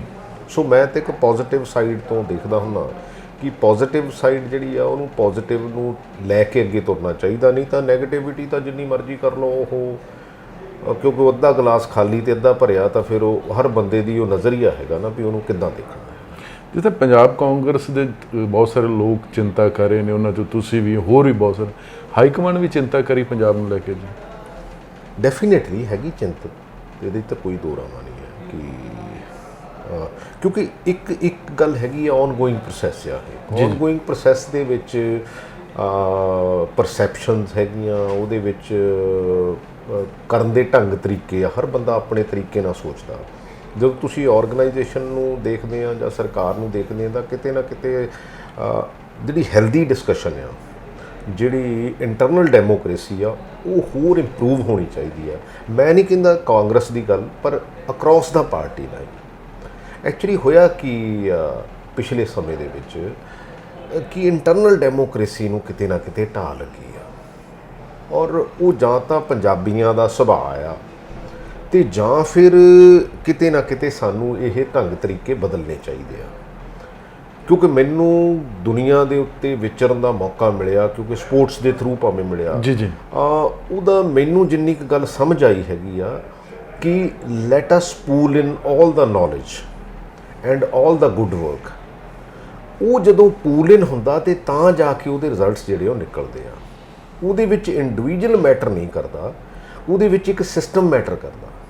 ਕਿਉਂਕਿ ਇੱਕ ਬੰਦਾ 3 ਕਰੋੜ ਲੋਕਾਂ ਨੂੰ ਆਨਸਰ ਨਹੀਂ ਕਰ ਸਕਦਾ, ਬਟ ਸਿਸਟਮ ਆਨਸਰ ਕਰ ਸਕਦਾ। ਸਿਸਟਮ ਬਣਿਆ ਇਸ ਕਰਕੇ ਆ, ਤੇ ਜੇ ਅਸੀਂ ਸਿਸਟਮ ਨੂੰ ਕਮਜ਼ੋਰ ਕਰ ਦਾਂਗੇ, ਉਹਦੇ ਵਿੱਚ ਕਰਪਸ਼ਨ ਵੀ ਹੈਗੀ ਆ, ਉਹਦੇ ਵਿੱਚ ਕਿਤੇ ਨਾ ਕਿਤੇ ਪੋਲੀਟੀਕਲ ਇੰਟਰਫੀਰੈਂਸ ਵੀ ਹੈਗੀ ਆ। ਇਹ ਸਾਰੀਆਂ ਸਮੱਸਿਆਵਾਂ ਹੈਗੀਆਂ, ਉਹਨੂੰ ਹੌਲੀ ਹੌਲੀ ਸਾਨੂੰ ਦੂਰ ਕਰਨਾ ਪਊਗਾ। ਪਰ ਪੰਜਾਬ ਦੀ ਜਨਤਾ ਨੇ ਤਾਂ ਕੋਈ ਕਸਰ ਨਹੀਂ ਛੱਡੀ। ਕਾਂਗਰਸ ਪਾਰਟੀ ਨੂੰ ਪਹਿਲਾਂ 77 ਦਿੱਤੀਆਂ, ਫਿਰ 3 ਬਾਈ ਇਲੈਕਸ਼ਨ ਹੋ ਗਈ, ਫਿਰ 3 ਤੁਹਾਡੇ ਕੋਲ ਆਪ ਚ ਆ ਗਏ। ਮੈਂ ਲੋਕਾਂ ਦੀ ਗੱਲ ਨਹੀਂ ਕਰਦਾ। ਦੇਖੋ, ਜਿਹੜੇ ਡੈਮੋਕ੍ਰੇਸੀ ਦੇ ਚਾਰੇ ਥੰਮ ਆ, ਜੀ, ਚਾਰੇ ਥੰਮ ਉਹਨਾਂ ਲੋਕਾਂ 'ਚੋਂ ਹੀ ਆਉਂਦੇ ਆ ਨਾ। ਜੀ ਜੀ। ਉਹ ਲੋਕਾਂ 'ਚੋਂ ਹੀ ਪੋਲੀਟੀਸ਼ੀਅਨ ਬਣ ਜਾਂਦਾ, ਫਿਰ ਬਿਊਰੋਕਰੈਟ ਬਣ ਜਾਂਦਾ, ਫਿਰ ਕਿਤੇ ਨਾ ਕਿਤੇ ਜੁਡੀਸ਼ੀਅਲ ਸਿਸਟਮ ਖੜਾ ਹੋ ਜਾਂਦਾ। ਉਹਦੇ ਤੋਂ ਬਾਅਦ ਤਿੰਨਾਂ ਦੀ ਜਿਹੜਾ ਵਾਚ ਡੌਗ ਹੈਗਾ ਉਹ ਬੇਸਿਕਲੀ ਤਾਂ ਪੱਤਰਕਾਰ ਹੈਗੇ। ਜੀ ਜੀ। ਆਪਾਂ ਅਕਰੋਸ ਦਾ ਸੁਸਾਇਟੀ ਦੇਖੀਏ, ਇਹਦੇ ਵਿੱਚ ਕਮਜ਼ੋਰੀ ਤਾਂ ਆਈ ਆ। ਉਸ ਕਮਜ਼ੋਰੀ ਦਾ ਖਮਿਆਜਾ ਜਿਹੜਾ ਉਹ ਥੱਲੇ ਤੱਕ ਜਿਹੜਾ ਭੁਗਤਣਾ ਪੈਂਦਾ। ਉਹਨੂੰ ਹੌਲੀ ਹੌਲੀ ਇਹ ਵੀ ਨਹੀਂ ਹੈ ਕਿ ਆਪਾਂ ਇਹ ਕਹਿ ਦਈਏ ਵੀ ਇਕੱਲਾ ਇਹ, ਕਿਉਂਕਿ ਅਲਟੀਮੇਟਲੀ ਲੋਕ ਜਿਤਾਉਂਦੇ ਆ, ਠੀਕ ਹੈ ਨਾ, ਲੋਕ ਹੀ ਕੰਮ ਲੈਂਦੇ ਆ। ਆਪਾਂ ਨੂੰ ਸਾਰਿਆਂ ਨੂੰ ਥੋੜਾ ਬਦਲਣਾ ਪਊਗਾ। ਪਰ ਪੋਲੀਟੀਸ਼ੀਅਨ ਜਿੰਨਾ ਬਦਨਾਮ ਹੋ ਰਹੇ, ਪੋਲੀਟੀਸ਼ੀਅਨ ਜਿੰਨਾ ਕਰਪਸ਼ਨ ਕਰ ਰਹੇ ਨੇ, ਅਫਸਰ ਜਿੰਨੀ ਕਰਪਸ਼ਨ ਕਰ ਰਹੇ ਹੈਗੇ, ਨਹੀਂ ਉਹ ਤਾਂ ਖੁਦ ਦੀ ਵੀ ਜਵਾਬ ਤਲਬੀ ਹੋਣੀ ਚਾਹੀਦੀ। ਇਹ ਨਹੀਂ ਕਿ ਮੀਡੀਆ ਇੱਕ ਵਾਚ ਡੌਗ ਹੈ ਜਾਂ ਅਦਾਲਤ ਇੱਕ ਵਾਚ ਡੌਗ ਨੇ। ਮੈਂ ਇੰਟਰਨਲ ਡੈਮੋਕ੍ਰੇਸੀ ਦੀ ਕਿਉਂ ਗੱਲ ਕੀਤੀ ਹੈ? ਜੀ ਜੀ। ਕਿ ਸਾਨੂੰ ਸੱਚ ਨੂੰ ਸੱਚ ਤੇ ਝੂਠ ਨੂੰ ਝੂਠ ਕਹਿਣਾ ਪਊਗਾ। ਜਦੋਂ ਇਹ ਇੰਟਰਨਲ ਡੈਮੋਕ੍ਰੇਸੀ ਤੋਂ ਮੈਂ ਕਦੀ ਕਿਸੇ ਡਿਸਕਸ਼ਨ ਤੋਂ ਨਹੀਂ ਭੱਜਦਾ। ਜੀ ਜੀ। ਉਹਦਾ ਕਾਰਨ ਇਹ ਹੈ ਕਿ ਮੇਰਾ ਕੀ ਜ਼ਿੰਮੇਵਾਰੀ ਹੈਗੀ ਆ ਤੇ ਮੇਰੀ ਉਹਦੇ ਲਈ ਕੀ ਡਿਲੀਵਰੀ ਹੈਗੀ ਆ। ਗੱਲ ਤਾਂ ਇੰਨੀ ਆ ਨਾ, ਤੁਹਾਨੂੰ ਕੋਈ ਜ਼ਿੰਮੇਵਾਰੀ ਬੜੀ ਹੈਗੀ ਆ ਔਰ ਉਹਦੇ ਵਿੱਚ ਮੈਨੂੰ ਭਾਵੇਂ 50 ਬੰਦੇ ਸਲਾਹ ਦੇ ਜਾਣ ਬਈ ਦੇਖੋ ਕੱਲਾ ਇੱਕ ਬੰਦਾ ਤਾਂ ਇੱਕ ਬ੍ਰੇਨ ਆ ਨਾ। ਜਦੋਂ ਤੁਸੀਂ ਮੀਟਿੰਗ ਕਰਦੇ ਕਿਉਂ ਕਰਦੇ ਆ, ਜਦੋਂ ਤੁਸੀਂ ਡਿਸਕਸ਼ਨ ਕਰਦੇ ਕਿਉਂ ਕਰਦੇ ਆ? ਤੁਹਾਡਾ ਹੁਣ ਜ਼ਿੰਦਗੀ ਦੇ ਵਿੱਚ ਬਹੁਤ ਲੰਬਾ ਚੌੜਾ ਪੱਤਰਕਾਰੀ ਦੇ ਵਿੱਚ ਤਜਰਬਾ। ਜਦੋਂ ਕਿਤੇ ਕੋਈ ਇਹ ਗੱਲ ਆਊਗੀ ਤਾਂ ਮੈਂ ਜਗਤਾਰ ਨੂੰ ਪੁੱਛੂੰਗਾ, ਯਾਰ ਜਗਤਾਰ ਮੈਨੂੰ ਆਹ ਦੱਸ ਦੇ, ਗਾਈਡ ਕਰਦੇ। ਇਹ ਮੈਨੂੰ ਕੋਈ ਈਗੋ ਵਾਲੀ ਕੋਈ ਗੱਲ ਨਹੀਂ ਹੈ ਜੀ। ਅੱਛਾ, ਬੰਦੇ ਕਈ ਵਾਰੀ ਉਹਨਾਂ ਨੂੰ ਐ ਲੱਗਣ ਲੱਗ ਪੈਂਦਾ ਵੀ ਸ਼ਾਇਦ ਮੇਰੇ ਤੋਂ ਵੱਧ ਕਿਸੇ ਨੂੰ ਪਤਾ ਹੀ ਨਹੀਂ ਹੈ। ਇਹ ਪੋਸੀਬਲ ਨਹੀਂ ਹੈ ਇੱਕ ਹਿਊਮਨ ਬੀਇੰਗ ਲਈ। ਪ੍ਰੋਬਲਮ ਇਹ ਹੈ ਕਿ ਮੈਂ ਕਾਂਗਰਸ ਪਾਰਟੀ ਦੀ ਨਹੀਂ ਗੱਲ ਕਰਦਾ, ਮੈਂ ਜਨਰਲ ਗੱਲ ਕਰਦਾ। ਕੋਈ ਤੁਸੀਂ ਜਨਰਲ ਗੱਲਾਂ ਕਰ ਰਹੇ ਹੋ ਕਿ ਜਦ ਪਾਰਟੀ ਨੂੰ ਇਹ ਪਤਾ ਕਿ ਸਾਡੇ ਇਹ ਐਮਐਲਏ ਜਾਂ ਇਹ ਸਾਡੇ ਲੀਡਰ ਨੇ, ਸਿਰੇ ਦੇ ਚੋਰ ਨੇ, ਸਿਰੇ ਦੇ ਲਟੇਰੇ ਨੇ, ਰੇਤਾ ਵੀ ਖਾ ਗਏ, ਨਸ਼ਾ ਵੀ ਵੇਚ ਕੇ, ਪ੍ਰਾਪਰਟੀਆਂ ਵੀ ਬਣਾ ਗਏ, ਉਸ ਬੰਦੇ ਨੂੰ ਪਾਰਟੀ ਦੁਬਾਰਾ ਕਿਉਂ ਟਿਕਟ ਦਿੰਦੀ ਹੈਗੀ ਹੈ? ਨਹੀਂ, ਹੌਲੀ ਦੇਖੋ ਆਪਾਂ ਕਹੀਏ ਵੀ 75 ਸਾਲਾਂ 'ਚ ਜੋ ਵੀ ਡੀਵੈਲਿਊਡ ਹੋਈ ਆ। ਦੇਖੋ ਆਪਣੇ ਪੁਰਾਣੇ ਬਜ਼ੁਰਗ ਜਿਹੜੇ ਆ ਉਹ ਕਈ ਵਾਰੀ ਸੀਗੇ ਅਨਪੜ੍ਹ, ਲੇਕਿਨ ਜਿਹੜੀ ਗੱਲ ਕਹਿ ਹੁੰਦੇ ਸੀ ਉਹ 'ਤੇ ਖੜ੍ਹਦੇ ਸੀ। ਹੁਣ ਕਈ ਵਾਰੀ ਲੋਕੀ ਡਾਕੂਮੈਂਟ ਲਿਖ ਕੇ ਦੇਖ ਕੇ ਵੀ ਖੜ੍ਹਦੇ ਨਹੀਂ ਹੈ, ਉਹਦੇ 'ਤੇ ਸਾਈਨ ਕਰਕੇ ਵੀ ਖੜ੍ਹਦੇ ਨਹੀਂ ਹੈ ਜੀ। ਇਹ ਤਾਂ ਇਨਸਾਨੀ ਫਿਤਰਤ ਦੇ ਵਿੱਚ ਕਮਜ਼ੋਰੀ ਆਈ ਆ, ਸਾਡੇ ਕਿਰਦਾਰ 'ਚ ਕਮਜ਼ੋਰੀ ਆਈ ਆ। ਅਸੀਂ ਉਨੀ ਗੱਲ ਕਰੀਏ ਜਿੰਨੀ ਆਪਾਂ ਗੱਲ ਜਿਹੜੀ ਆ ਗਾਂ ਨਿਭਾ ਸਕਦੇ ਹੋਈਏ। ਅਸੀਂ ਦੇਖੋ ਸਾਡਾ ਜਿਹੜਾ ਮੈਨੀਫੈਸਟੋ ਆ, ਮੈਂ ਇਨਫੈਕਟ ਜਦੋਂ ਵੀ ਪੋਲੀਟਿਕਸ 'ਚ ਆਇਆ ਮੈਨੂੰ ਇਹ ਲੱਗਿਆ ਕਿ ਯਾਰ ਇਹ ਮੈਨੀਫੈਸਟੋ ਦੀ ਇੰਪਲੀਮੈਂਟੇਸ਼ਨ ਕਿਵੇਂ ਹੋ ਸਕਦੀ ਹੈ, ਕਿਉਂਕਿ ਉਹਦੇ ਵਿੱਚ ਬਹੁਤ ਵੱਡੇ ਹੁਣ ਪੰਜਾਬ ਦੇ ਉੱਤੇ 3 ਲੱਖ ਕਰੋੜ ਦਾ ਅਪਰੋਕਸੀਮੇਟਲੀ ਕਰਜ਼ਾ ਹੋਇਆ। ਬਿਲਕੁਲ ਜੀ, ਜਦੋਂ ਇਸ ਸਰਕਾਰ ਦੀ ਟੈਨਿਓਰ ਪੂਰੀ ਹੋਣੀ ਹੈ। ਅੱਛਾ, ਪਰ ਇਹਦੇ ਲਈ ਗਵਰਨਮੈਂਟ ਆਫ ਇੰਡੀਆ ਲੈਵਲ ਤੇ ਕੋਈ ਮੈਕੈਨਿਜ਼ਮ ਹੋਣਾ ਚਾਹੀਦਾ ਤਾਂ ਕਿ ਫੇਅਰ ਪਲੇ ਹੋ ਸਕੇ। ਕਿਉਂਕਿ ਮੈਂ ਤਾਂ ਐਕਚੁਅਲੀ ਅਸਲੀ ਗੱਲ ਹੈ, ਮੇਰੀ ਜਿਹੜੀ ਸਪੋਰਟਸ ਵਾਲੀ ਬੈਕਗਰਾਉਂਡ ਹੈ ਨਾ, ਉਹਨੇ ਮੈਨੂੰ ਫੇਅਰ ਪਲੇ ਸਿਖਾਇਆ, ਅੰਡਰ ਸਰਟਨ ਰੂਲਸ ਸਿਖਾਇਆ, ਅੰਡਰ ਸਰਟਨ ਅੰਪਾਇਰਸ ਸਿਖਾਇਆ। ਸਿਸਟਮ ਤਾਂ ਇਹੀ ਹੈ ਨਾ। ਅੱਛਾ, ਜੇ ਹੁਣ ਸਾਰੀਆਂ ਪੋਲੀਟੀਕਲ ਪਾਰਟੀਆਂ, ਹਾਂ ਉਹਨਾਂ ਕੋਲ ਜੇ ਬੈਸਟ ਬ੍ਰੇਨ ਹੈਗੇ ਆ, ਜੇ ਉਹਦੇ ਤੋਂ ਬੈਟਰ ਉਹ ਮੈਨੀਫੈਸਟੋ ਦੇ ਸਕਦੇ ਆ ਤਾਂ ਹਾਂ ਬਈ ਮੈਂ ਕਹਿੰਦਾ ਲੋਕਾਂ ਨੂੰ ਉਹਨੂੰ ਚੂਜ਼ ਕਰਨਾ ਚਾਹੀਦਾ। ਬਟ ਉਹਦੇ 'ਤੇ ਕੋਈ ਇੰਪਲੀਮੈਂਟੇਸ਼ਨ ਏਜੰਸੀ ਜਿਹੜੀ ਆ, ਉਹਨੂੰ ਕੋਈ ਅਸੈਸ ਕਰਨ ਵਾਲੀ ਏਜੰਸੀ ਜਾਂ ਕੋਈ ਸਾਡੀ ਕਹਿ ਲਓ ਕਿ ਜਿਹੜਾ ਇਲੈਕਸ਼ਨ ਕਮਿਸ਼ਨ ਆ, ਉਹਦਾ ਬੇਸਿਕਲੀ ਕੋਈ ਬਾਈ ਲਾਜ਼, ਕਿਉਂਕਿ ਬਣਾਉਣੇ ਤਾਂ ਪਾਰਲੀਮੈਂਟ ਨੇ ਆ, ਪਰ ਉਹਦੇ ਵਿੱਚ ਡਿਸਕਸ਼ਨ ਹੋ ਕੇ, ਕਿਉਂਕਿ ਜਿੱਦਾਂ ਦਾ ਅਸੀਂ ਮਾਹੌਲ ਦੇਖੋ ਹੁੰਦਾ ਕੀ ਆ, ਲੋਕੀ ਇਹ ਸੋਚਦੇ ਆ ਕਿ ਯਾਰ ਦੇਖੋ ਇਹ ਕਹਿੰਦੇ ਜੀ ਇੰਨਾ ਫ੍ਰੀ ਦੇਵਾਂਗੇ, ਦੂਜਾ ਕਹਿੰਦਾ ਜੀ ਅਸੀਂ ਇੰਨਾ ਫ੍ਰੀ ਦੇਵਾਂਗੇ, ਤੀਜਾ ਕਹਿੰਦਾ ਜੀ ਇੰਨਾ ਫ੍ਰੀ ਦੇਵਾਂਗੇ। ਅਸੀਂ ਜਿੱਧਰ ਨੂੰ ਫ੍ਰੀ ਤੁਰੀ ਜਾਂਦੇ ਆ, ਉਹਦੇ ਨਾਲ ਸਾਡੀ ਕੀ ਹੋ ਰਿਹਾ, ਸਾਡੀ ਜਿਹੜੀ ਹਿਊਮਨ ਰਿਸੋਰਸਿਸ ਹੈਗੇ ਆ ਉਹ ਕਮਜ਼ੋਰੀ ਵੱਲ ਵੱਧ ਰਹੇ ਆ। ਪਰ ਜਿੱਦਾਂ ਦੀ ਤੁਸੀਂ ਗੱਲਾਂ ਕਰਦੇ, ਤੁਸੀਂ ਪਿੱਛੇ ਜੇ ਜਲੰਧਰ ਸਟੇਟਮੈਂਟ ਦਿੱਤੀ ਕਿ ਅਸੀਂ ਫ੍ਰੀ ਵਾਲ, ਤੁਸੀਂ ਜਰਨਲ ਗੱਲ ਕੀਤੀ, ਪਰ ਸਾਰੇ ਕਹਿ ਰਹੇ ਕਿ ਪ੍ਰਗਟ ਸਿੰਘ ਸਰਕਾਰ ਦੀਆਂ ਪਾਲਿਸੀਆਂ ਦਾ ਵਿਰੋਧ ਹੈ ਕਿ ਜੇ ਬੀਬੀਆਂ ਨੂੰ ਫ੍ਰੀ ਪਾਸ ਮਿਲਦਾ ਤਾਂ ਆਬਜੈਕਸ਼ਨ ਕੀ? ਮੈਂ ਵਿਰੋਧ ਦੀ ਗੱਲ ਨਹੀਂ ਕਰਦਾ, ਫ੍ਰੀ ਚੀਜ਼ਾਂ ਬੰਦ ਹੋਣੀਆਂ ਚਾਹੀਦੀਆਂ। ਨਹੀਂ, ਮੈਂ ਇਹ ਕਹਿੰਦਾ ਕਿ ਇੱਕ ਲੀਗਲ ਡਾਕੂਮੈਂਟ ਹੋ ਜਵੇ, ਉਹਨੂੰ ਮੋਨੀਟਰਿੰਗ ਜਿਹੜੀ ਹੈ ਇਲੈਕਸ਼ਨ ਕਮਿਸ਼ਨ ਕਰੇ, ਤਾਂ ਕਿ ਪੋਲੀਟੀਕਲ ਪਾਰਟੀਆਂ ਜਦੋਂ ਮੈਨੀਫੈਸਟੋ ਦੇਣ ਲੱਗਦੀਆਂ ਵੀ ਅਸੀਂ ਆ ਵੀ ਦੇਵਾਂਗੇ, ਉਹਨਾਂ ਨੂੰ ਪੁੱਛ ਲਓ ਭਾਈ ਰਿਸੋਰਸਿਸ ਕੀ ਹੈ, ਉਹਦੇ 'ਚ ਇੰਨਾ ਕੁ ਕਲੈਰਿਟੀ ਹੋਵੇ। ਅੱਛਾ, ਉਹਦੇ ਤੋਂ ਬਾਅਦ ਫਿਰ ਲੋਕੀ ਕਹਿਣ ਵੀ ਯਾਰ ਗੱਲ ਦੇਖੋ, ਮੈਨੂੰ ਐ ਲੱਗਦਾ ਵੀ ਸਾਨੂੰ ਇਨਸਾਨੀ ਫਿਤਰਤ ਨੂੰ ਰੋਟੀ ਕਮਾਉਣ ਜੋਗੇ ਕਰਨਾ ਚਾਹੀਦਾ, ਨਾ ਕਿ ਉਹਨਾਂ ਨੂੰ ਫ੍ਰੀ ਦੀ ਮੰਗਣ ਲਈ। ਇਹ ਸਾਡੀ ਪੰਜਾਬੀਅਤ ਦੀ ਜਿਹੜੀ ਬੇਸਿਕ ਸਪਿਰਿਟ ਆ ਨਾ, ਅਸੀਂ ਫਾਈਟਰ ਹੈ। ਅਸੀਂ ਬੇਸਿਕਲੀ ਹੁਣ ਦਾਣਿਆਂ ਤੇ ਲਾ ਲਿਆ। ਹੁਣ ਮੇਰੇ ਕਹਿਣ ਦਾ ਮਤਲਬ ਕੋਈ ਇਹ ਵੀ ਕਹਿ ਸਕਦਾ ਤੁਹਾਡੇ ਵਾਲੀ ਇੰਟਰਵਿਊ ਦੇਖ ਕੇ ਵੀ ਇਹ ਤਾਂ ਕਹਿੰਦਾ ਵੀ ਇਹ ਦਾਣੇ ਵੀ ਨਹੀਂ ਦੇਣੇ ਚਾਹੀਦੇ, ਬਟ ਮੈਂ ਇਹ ਗੱਲ ਨਹੀਂ ਕਰਦਾ। ਸਾਡੀ ਦੇਖੋ, ਬੰਦਾ ਪ੍ਰਾਊਡ ਕਦੋਂ ਫੀਲ ਕਰਦਾ? ਜਦੋਂ ਉਹ ਕਮਾ ਕੇ ਲਿਆਉਂਦਾ। ਕਮਾ ਕੇ ਲਿਆਉਣ ਲਈ ਸਾਨੂੰ ਰਿਸੋਰਸ ਵਰਤਣੇ ਚਾਹੀਦੇ ਆ, ਸਾਨੂੰ ਐਜੂਕੇਸ਼ਨ ਸਿਸਟਮ ਨੂੰ ਬੈਟਰ ਕਰਨਾ ਚਾਹੀਦਾ, ਸਾਨੂੰ ਹੈਲਥ ਸਿਸਟਮ ਨੂੰ ਬੈਟਰ ਕਰਨਾ ਚਾਹੀਦਾ, ਤਾਂ ਕਿ ਸਾਡਾ ਬੱਚਾ ਦੇਖੋ ਜੇ 22 ਚ ਤੁਹਾਡੀ ਦੁਬਾਰਾ ਸਰਕਾਰ ਬਣਦੀ ਹੈਗੀ ਆ, ਤੁਸੀਂ ਜੇ ਆਪਣਾ ਮੈਨੀਫੈਸਟੋ ਪੂਰਾ ਨਹੀਂ ਕਰਦੇ ਤੇ ਕਾਂਗਰਸ ਪਾਰਟੀ ਦੀ ਜਿਹੜੀ ਉਹ ਰੱਦ ਹੋ ਜਾਣੀ ਚਾਹੀਦੀ ਹੈ। ਮੈਂ ਜਗਤਾਰ ਜੀ, ਮੈਂ ਦੇਖੋ, ਮੈਂ ਇਕੱਲਾ ਕੁਛ ਨਹੀਂ ਕਰ ਸਕਦਾ। ਮੇਰਾ ਤਾਂ ਇੱਕ ਵਿਊ ਪੁਆਇੰਟ ਆ। ਨਹੀਂ, ਇਦਾਂ ਹੀ ਬੰਦਾ ਹੈਗਾ ਨਾ। ਮੈਂ ਤਾਂ ਅੱਜ ਤੁਸੀਂ ਬੋਲੇ ਫਿਰ ਸਰ ਪੌੜੇ ਲੋਕ ਮੰਨਣਗੇ। ਇਜ਼ਰਾਈਲ ਹੈ, ਇਜ਼ਰਾਈਲ ਦੇ ਵਿੱਚ ਆਲਮੋਸਟ 73% ਇੰਪਲੋਇਮੈਂਟ ਹੈ, 73%। ਬਿਲਕੁਲ ਠੀਕ ਹੈ ਨਾ। ਉਹ ਜਿਹੜਾ ਇੱਕ ਉਹਨਾਂ ਦਾ ਹੈਗਾ ਇੱਕ ਐਜੂਕੇਸ਼ਨ ਫੰਡ ਹੈ, ਜੂਸ਼ ਐਜੂਕੇਸ਼ਨ ਫੰਡ, ਉਹਦੇ ਵਿੱਚ ਉਹ 10% ਦਸਵੰਜ ਕੱਢਦੇ ਆ। ਪੰਜਾਬੀ ਵੀ ਕੱਢਦੇ ਆ 10%। ਬਿਲਕੁਲ ਜੀ। ਮੈਂ ਨਹੀਂ ਕਹਿੰਦਾ ਮੈਂ ਕਿਸੇ ਧਰਮ ਦੇ ਅਗੇਂਸਟ ਨਹੀਂ ਹੈ, ਲੇਕਿਨ ਅਸੀਂ ਕਦੀ ਟਾਈਲਾਂ ਪੱਟ ਲੈਂਦੇ ਆ, ਕਦੀ ਪੱਥਰ ਲਾਉਣ ਲੱਗ ਪੈਂਦੇ ਆ, ਕਦੀ ਕੁਛ ਕਰ ਲੈਂਦੇ ਆ, ਕਦੀ ਕੁਛ ਕਰ ਲੈਂਦੇ ਆ। ਯਾਰ ਅਸੀਂ ਐਜੂਕੇਸ਼ਨ ਨੂੰ ਸਮੇਂ ਦੀ ਹਾਨੀ ਬਣਾ ਦਈਏ ਨਾ। ਅਸੀਂ ਉਹਦੇ ਵਿੱਚ, ਕਿਉਂਕਿ ਜਦੋਂ ਬੱਚੇ ਨੇ ਸਿੱਖਣਾ ਤੇ ਉਹ ਸਮੇਂ ਦਾ ਹਾਨੀ ਬਣ ਕੇ ਮਾਰਕੀਟ 'ਚ ਜਾਊਗਾ, ਉਹਦੀ ਡਿਮਾਂਡ ਹੋਊਗੀ। ਉਹ ਕਦੀ ਨਹੀਂ ਕਹੂਗਾ ਕਿ ਹਾਂ ਵੀ ਮੈਨੂੰ ਤੁਸੀਂ ਫ੍ਰੀ ਦੇ ਦਾਣੇ ਦੇ ਦਿਓ। ਉਹ ਕਦੀ ਨਹੀਂ ਕਹੂਗਾ ਕਿ ਮੈਨੂੰ ਫ੍ਰੀ ਦੀ ਦਾਲ ਦੇ ਦਿਓ। ਉਹਨੂੰ ਐਂ ਲੱਗਦਾ ਕਿ ਯਾਰ ਮੈਂ ਇਹ ਕਮਾਏ ਹੈਗੇ ਆ, ਉਹਦੇ ਲਈ ਪ੍ਰਾਊਡ ਮੂਮੈਂਟ ਹੋਣਗੇ। ਪਰ ਜਦੋਂ ਅਸੀਂ ਉਹਨੂੰ ਸਮੇਂ ਦਾ ਹਾਣੀ ਤਾਂ ਬਣਾਇਆ ਨਹੀਂ। ਸਾਡੇ ਜਿਹੜੇ ਬੱਚੇ ਇੰਜੀਨੀਅਰ ਹੈ, ਪ੍ਰੈਕਟੀਕਲ ਲੈਵਲ ਤੇ, ਗਰਾਊਂਡ ਲੈਵਲ ਤੇ ਉਹ ਕਿਤੇ ਜਾ ਕੇ ਖੜ੍ਹਦੇ ਨਹੀਂ। ਕਿਉਂ ਨਹੀਂ ਖੜ੍ਹਦੇ? ਕਿਉਂਕਿ ਅਸੀਂ ਉਹ ਦੁੱਧਾਂ ਦੀ ਐਜੂਕੇਸ਼ਨ ਨਹੀਂ ਦਿੱਤੀ। ਉਹਨਾਂ ਦਾ ਕਸੂਰ ਨਹੀਂ ਹੈ, ਕਸੂਰ ਸਾਡਾ ਆ, ਪਾਲਿਸੀ ਮੇਕਰਸ ਦਾ ਕਸੂਰ ਹੈ, ਇੰਪਲੀਮੈਂਟ ਕਰਨ ਵਾਲਿਆਂ ਦਾ ਕਸੂਰ ਹੈਗਾ। ਉਹ ਜਿਹੜੀਆਂ ਚੀਜ਼ਾਂ ਮੈਨੂੰ ਉਹ ਕਿਤੇ ਨਾ ਕਿਤੇ ਯਾਰ ਟੁੱਭਦੀਆਂ ਕਿ ਯਾਰ ਆਪਾਂ ਵਿਹਲਾ ਬੰਦਾ, ਮੰਨ ਲਓ ਅਸੀਂ ਵਿਹਲਾ ਕਰ ਦਿੰਦੇ ਹਾਂ, ਫਿਰ ਕੀ ਹੋਊਗਾ? ਸੋਸ਼ਲ ਮੀਡੀਆ ਤੇ ਮਤਲਬ ਗਾਲਾਂ, ਨੈਗੇਟਿਵਿਟੀ, ਇੱਦਾਂ ਨਹੀਂ ਹੋਇਆ, ਇੱਦਾਂ ਨਹੀਂ ਹੋਇਆ। ਮੈਂ ਬਹੁਤ ਬੰਦੇ ਦੇਖਦਾ ਜਗਤਾਰ ਜੀ, ਜਿਹੜੇ ਸਫਾਈ ਦੀ ਗੱਲ ਕਰਦੇ ਆ, ਵੱਡੀ ਗੱਡੀ 'ਚ ਜਾਣਗੇ ਤੇ ਜਿਹੜਾ ਕੂੜੇ ਵਾਲਾ ਲਿਫਾਫਾ ਚੱਕ ਕੇ ਸੜਕ ਤੇ ਸੁੱਟ ਦਿੰਦੇ। ਅੱਛਾ, we have to be role model. ਸਾਨੂੰ ਆਪਣੀ ਜ਼ਿੰਮੇਵਾਰੀ ਨੂੰ ਇਸ ਸੁਸਾਇਟੀ ਦੇ ਵਿੱਚ ਡਿਲੀਵਰ ਕਰਨਾ ਪਊਗਾ। ਜਿੱਦਾਂ ਤੁਸੀਂ ਗੱਲਾਂ ਕਰਦੇ ਜਾਂ ਬਾਕੀ ਪਾਰਟੀਆਂ 'ਚ ਵੀ ਇਦਾਂ ਦੇ ਲੋਕ ਗੱਲਾਂ ਕਰਦੇ, ਫਿਰ ਉਹ ਕਹਿੰਦੇ ਕਿ ਸਰਕਾਰ ਨਾਲ ਜਾਂ ਪਾਰਟੀ ਨਾਲ ਸੁਰ ਨਹੀਂ ਮਿਲਦੀ ਜੀ, ਇਹਦਾ ਰਾਹ ਵੱਖਰਾ ਹੈਗਾ। ਨਹੀਂ ਚਲੋ, ਉਹ ਦੇਖੋ, ਉਹ ਕੋਈ ਮੀਡੀਆ ਦੇ ਸੈਕਸ਼ਨ ਵੀ ਹੈਗੇ ਆ ਜਿਨ੍ਹਾਂ ਨੇ ਉਹਦੇ ਵਿੱਚੋਂ ਇੱਕ ਗੱਲ ਕੱਢਣੀ ਹੁੰਦੀ ਆ। ਹੁਣ ਮੰਨ ਲਓ ਇਹਦੇ ਵਿੱਚ ਤੁਸੀਂ ਇਹ ਵੀ ਕਹਿ ਸਕਦੇ ਆ ਵੀ ਪ੍ਰਗਟ ਸਿੰਘ ਸਰਕਾਰ ਦੀਆਂ ਪਾਲਿਸੀਆਂ ਨਾਲ ਸਹਿਮਤ ਨਹੀਂ ਹੈ। ਇਹਦੇ ਵਿੱਚ ਇਹ ਵੀ ਗੱਲ ਕਹੀ ਜਾ ਸਕਦੀ ਆ ਵੀ ਯਾਰ ਗੱਲ ਤਾਂ ਠੀਕ ਹੈਗੀ ਆ, ਵੀ ਆਪਾਂ ਇਹਨੂੰ ਹੌਲੀ ਹੌਲੀ ਪਾਲਿਸੀਜ਼ ਨੂੰ ਉਧਰ ਨੂੰ ਤੋਰੀਏ, ਤਾਂ ਕਿ ਮੈਂ ਨਹੀਂ ਕਹਿੰਦਾ ਜਿਹੜੇ ਬਹੁਤ ਗਰੀਬ ਬੰਦੇ ਹੈਗੇ ਆ ਉਹਨਾਂ ਨੂੰ ਸਾਨੂੰ ਸਪੋਰਟ ਕਰਨੀ ਚਾਹੀਦੀ ਆ, ਐਜੂਕੇਸ਼ਨ ਲੈਵਲ ਤੱਕ ਸਪੋਰਟ ਕਰਨੀ ਚਾਹੀਦੀ ਆ, ਤਾਂ ਕਿ ਚੰਗਾ ਐਜੂਕੇਸ਼ਨ ਸਿਸਟਮ ਜਦੋਂ ਦੇਖੋ ਅੱਜ ਦੁਨੀਆ ਦੇ ਉੱਤੇ ਜਿਨ੍ਹਾਂ ਕੰਟਰੀਆਂ ਨੇ R&D ਕੀਤਾ, ਕਿਉਂਕਿ ਟੈਕਨੋਲੋਜੀ ਨੇ ਬਹੁਤ ਚੇਂਜਸ ਆਈਆਂ, ਜਿਨ੍ਹਾਂ ਨੇ ਵੀ R&D ਕੀਤਾ, ਐਡਵਾਂਸਮੈਂਟ 'ਚ ਆਏ ਹੈਗੇ ਆ, ਉਹਨਾਂ ਨੂੰ ਇੰਪਲੋਇਮੈਂਟ ਜਨਰੇਟ ਹੋ ਰਹੀ ਆ। ਸਾਡੇ ਕੋਲ ਕੰਟਰੀ ਦੇ ਵਿੱਚ ਹੀ ਕੁਛ ਹੈ ਨਹੀਂਗਾ। ਕੰਟਰੀ ਦੀ R&D ਕਿੱਥੇ ਆ? ਅਸੀਂ ਹਰ ਚੀਜ਼ ਚਾਈਨਾ ਤੋਂ, ਹਰ ਚੀਜ਼, ਕਿਉਂਕਿ ਐਂਡ ਆਫ ਦਾ ਡੇ ਐਡਾ ਵੱਡਾ ਕੰਟਰੀ ਆ, ਜੇ ਅਸੀਂ R&D ਨਹੀਂ ਕਰਾਂਗੇ ਤੇ ਸਾਡੀ ਟੈਕਨੋਲੋਜੀ ਨਹੀਂ ਉਸ ਲੈਵਲ ਦੀ ਜਾਊਗੀ, ਅਸੀਂ ਉਹਨੂੰ ਪੇਟੈਂਟ ਨਹੀਂ ਕਰ ਸਕਾਂਗੇ, ਅਸੀਂ ਉਧਰ ਨੂੰ ਨਹੀਂ, ਸਾਡੇ ਕੋਲ ਕੂੜਾ ਨਹੀਂ ਸੰਭਾਲਿਆ ਗਿਆ।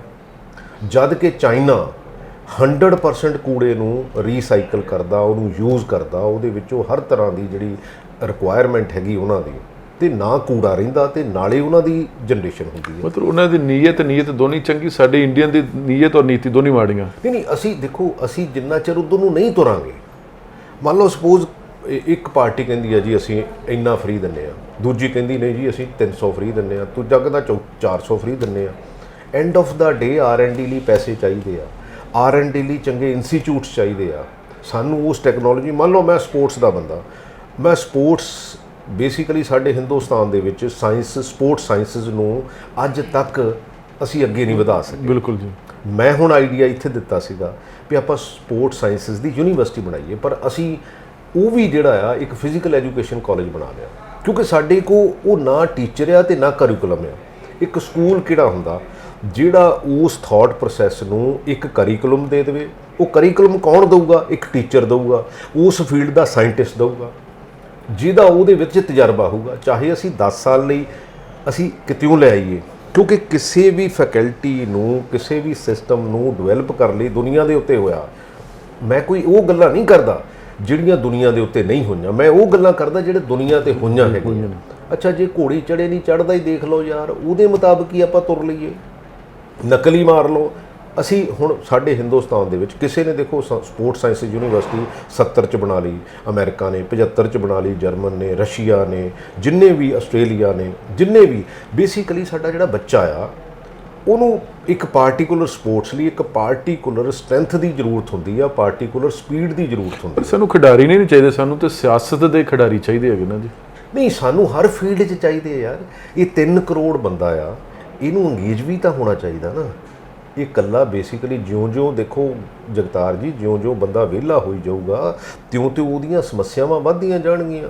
ਪਿਛਲੇ ਸਮੇਂ ਦੇ ਵਿੱਚ ਕੋਵਿਡ ਦੇ ਵਿੱਚ ਈਵਨ ਕਿ ਬਹੁਤ ਲੋਕੀ ਮਾਨਸਿਕ ਤੌਰ ਤੇ ਕਮਜ਼ੋਰ ਵੀ ਹੋਏ ਤੇ ਬਿਮਾਰ ਵੀ ਹੋਏ।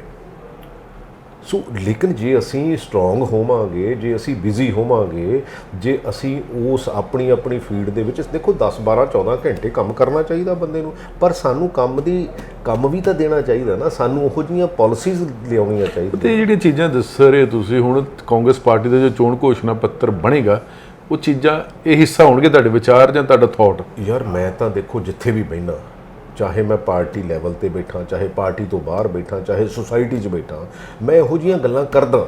ਉਹਦਾ ਕਾਰਨ ਇਹ ਆ ਵੀ ਜਦੋਂ ਇੱਦਾਂ ਦਾ ਥਾਟ ਪ੍ਰੋਸੈਸ ਹੌਲੀ ਹੌਲੀ ਡਿਵੈਲਪ ਹੋਊਗਾ।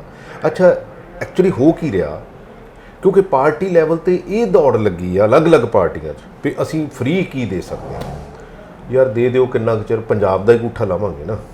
ਪਰ ਲੋਕ ਲੈ ਰਹੇ ਨੇ, ਹੱਸ ਕੇ ਲੈ ਰਹੇ ਨੇ। ਮੇਰੇ ਕਹਿਣ ਦਾ ਮਤਲਬ ਦੇਖੋ, ਲੋਕਾਂ ਨੂੰ ਵੀ ਹੌਲੀ ਹੌਲੀ ਸੋਚਣ ਨੂੰ ਇੱਧਰ ਨੂੰ ਤੋਰਨਾ ਚਾਹੀਦਾ ਵੀ ਭਾਈ ਇਹ ਤੁਹਾਡੇ ਹੀ ਪੈਸੇ ਆ, ਤੁਹਾਡੇ ਤੇ ਹੀ ਕਰਜ਼ਾ ਆ।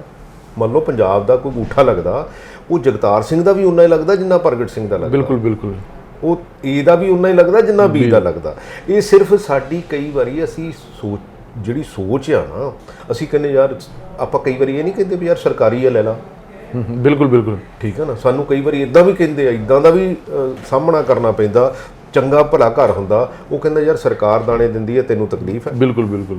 ਇੱਦਾਂ ਦੀਆਂ ਦੇਖੋ, ਇਹ ਨਜ਼ਰੀਆ ਜਿਹੜਾ ਸਾਨੂੰ ਹੌਲੀ ਹੌਲੀ ਬਦਲਣਾ ਪਊਗਾ। ਜੇ ਨਹੀਂ ਬਦਲਾਂਗੇ ਤੇ ਐਂਡ ਆਫ ਦਾ ਡੇ ਇਹ ਸਾਰੇ ਨੁਕਸਾਨੇ ਜਾਵਾਂਗੇ। ਸਾਡੇ ਕੋਲ ਇੰਡੀਵਿਜੂਅਲੀ ਭਾਵੇਂ ਅਸੀਂ ਚੰਗੇ ਹੋਈਏ, ਪਰ ਜੇ ਸਾਡੇ ਕੋਲ ਜਾਣ ਲਈ ਸੜਕ ਹੀ ਨਾ ਹੋਈ, ਸਾਡੇ ਕੋਲ ਹਸਪੀਟਲ ਦੇ ਵਿੱਚ ਡਾਕਟਰ ਹੀ ਨਾ ਹੋਇਆ।